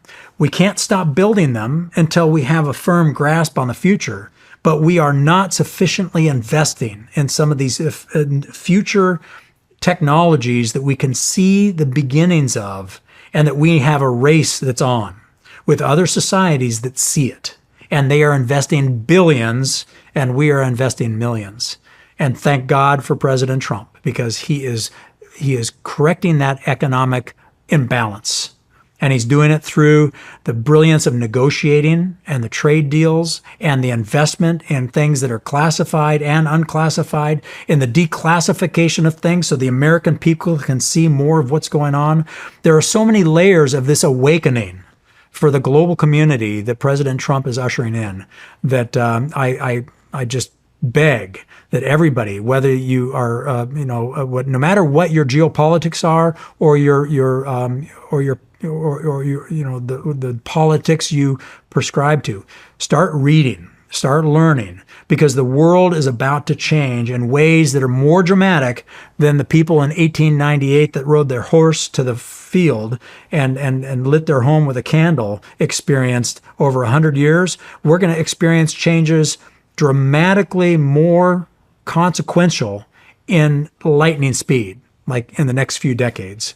So hang on to your hats and start learning, because if you are a citizen that does not, just gets up, has a cup of coffee, goes to work, comes home, has dinner with your family, and goes to bed and rinses and repeats, and you don't study technology, you don't study history, you don't study culture, you don't study human nature, and you don't study your politicians that are making policy decisions that are inconsistent with your rights and your Constitution, then you will not hang on to this republic, just like our founding fathers said. Thank you. And that's what you're doing. Thank you. So keep doing it. I mean, this atom, quantum entanglement, I mean, that could mean there's another you. Oh, yeah. Doing the exact same thing. We don't know. I mean, we can guess and we can project. And again, some of these writers, some of our storytellers, some of our creatives are people that live on the edge of reality more so than, I consider myself dumb enough to be happy. I've got the lobotomy so I can compartmentalize and I can be happy even though a lot of crap is happening in our world. Okay. But there are people, these geniuses, and many of them are storytellers in Hollywood and other places that can see more clearly the consequences of these technologies. And the stories they write today will be our future of the tomorrow. And so it is valuable to read these science fiction writers. And that's why I proposed the book. If you want to think about quantum, read The Three-Body Problem. If you want to understand AI, there's tons of them out there, but that is much more dumbed down. AI is really stupid. It is just a projection of an algorithm and the values written by the person that programmed it. And it will program itself for future problems, but it's all predicated on the database and what it is looking at to learn. And if somebody can manipulate what that learning database is, and quantum will be able to do that, it will learn exactly what our enemy wants it to learn. And now your pet will be telling you exactly what you should not do. And you'll do it because you think that pet is your best friend. So AI, again, can be a disaster or it can be a blessing. When we're talking about extraterrestrial life, that's been a big topic in Congress for about 2 years now. Yeah. And we see all these things that we can't explain, these things coming out of the water. I mean, what do you think of this? Yeah. This stuff. So I have not had any personal experiences that are like the ones that I've heard from people I love and are the most sober, honest, salt of the earth, non-exaggerating people that were ever built, that walk this planet. But they have experienced things like you're talking about. And at young ages and old age, across their lifetime, they have seen multiple manifestations of things they could not explain. And I don't have any explanation. I mean, I've experienced a lot of things in aviation at altitudes and in places across the globe that just turned me upside down. But most of the time it was my inner ear and the fact that your eyeballs are so powerful that I'll be on a tanker refueling over Afghanistan and I'll feel like I'm doing a barrel roll and pulling to my death. And if I do anything about it, I'll be pulling to my death. And I have to let go of the controls, put it on autopilot, and trust the technology. And that's the only way I can save my life. Because the brain and the mind can be so deceived, and we don't even realize it. This gets back to information warfare and how quickly we can be deceived by somebody weaving a narrative in their own self-interest, and we believe it, hook, line, and sinker. So back to unexplained phenomenon.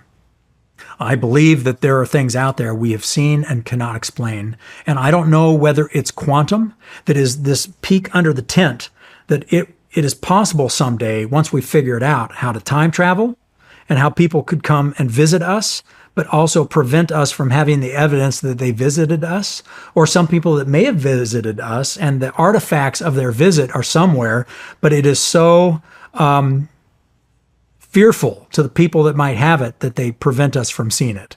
So all of those things could be true. I keep an open and humble mind about the fact, when we talked about quantum, that we now see evidence that we know so little about this universe that any arrogance or pride that says, I know physics or I know technology is a fool rushing in to your own demise. So I keep an open mind and a humble heart. And I believe, but in this universe, as we're transitioning from the industrial age to the information age or the digital age or the networked age, whatever you want to call it, it's important for human beings to not believe anything they hear and only half of what they see physically, not a picture, okay? And even then, start investing in more time with other human beings and talking to people from different cultures, protecting different cultures, to believe different things, eat different food, wear different clothes, celebrate the differences, because as a human race, that is our lifeline. Talking to one another, discovering people that may be lying to you because they don't have a good heart, or they're deceived so dramatically, but triangulating truth through the human mind, the human heart, and the fact that we are communicating in a way face-to-face you cannot do over Zoom. Mm-hmm. It is not good enough. And the more we fall into this trap of not being physically together, the more we lose about the unseen connections we have with one another that God has created, and the more we can be deceived. Well, Steve, this has been a fascinating conversation. I'd love to have you back sometime. Yeah. But thank you. Appreciate that. And again, I want to come back to you and the fact that for whatever reason, you have invested in probably the most important thing that we need as a human race. And I know that you're probably also bombarded with people trying to influence what you say and what you do and preventing you from telling the truth. Or triangulating truth, as I like to say. And so I just applaud the courage it takes, the willingness to lose some friends, but make new ones, and realizing that the real battle in life is the interior battle. Whether it's a marriage or your work in life, our success really rises or falls based on the discipline and the obedience of following God's laws that are carved in our hearts. And like King Solomon, the wisest man in the world that ever was or ever will be, based on what the Bible tells us. And yet he was one of the biggest disasters of a leader because he didn't understand that wisdom wasn't what he should have asked for. It was obedience to God's law. God's law. That's the real secret of success. And it starts with the interior life. So I thank you for being one of those men that is seeking for that internal truth, both within your own heart and your connection to God, and that we are moral creatures, and that, without God and this worldview that there is one God, and he has made us as moral creatures, that then cascades into our beliefs, that then cascade into our values and into our politics and policies. We will never be able to defend our values, and we will never survive as a nation or as individuals. That's the key to survival, and it starts with truth. Thank you. Okay. That's what runs it, Yeah. And we've gone through a lot of scary times, and I think we've navigated out of most of the traps, but I know he's got me and my family, and I'll keep doing it till he doesn't. So, and I don't think that's going to happen. Yeah. But Well, we just don't know what God's will is. But what we do know is if we make a good decision, God can work his perfect will through that good decision. If we make a bad decision, because we're human and we're imperfect and we're fallible and all of us suffer from attacks from evil, if we are humble and contrite and ask for forgiveness, even for things we don't know we did wrong, God can work all things for good to those that love him, and he will work his permissive will around those actions that can sometimes prevent his perfect will. So that's what allows me to sleep well at night, that even though I am imperfect and I make bad decisions and I am an impediment to God's perfect will and an impediment to his glorification, if I pray every night for his forgiveness and for redemption, he will make good on his promise to work his permissive will around my stubbornness, my ego, my arrogance, my pride, and he will still glorify himself and his will on this earth and in heaven, despite me. Steve, thank you so much. Thank you. God bless. It's been an honor.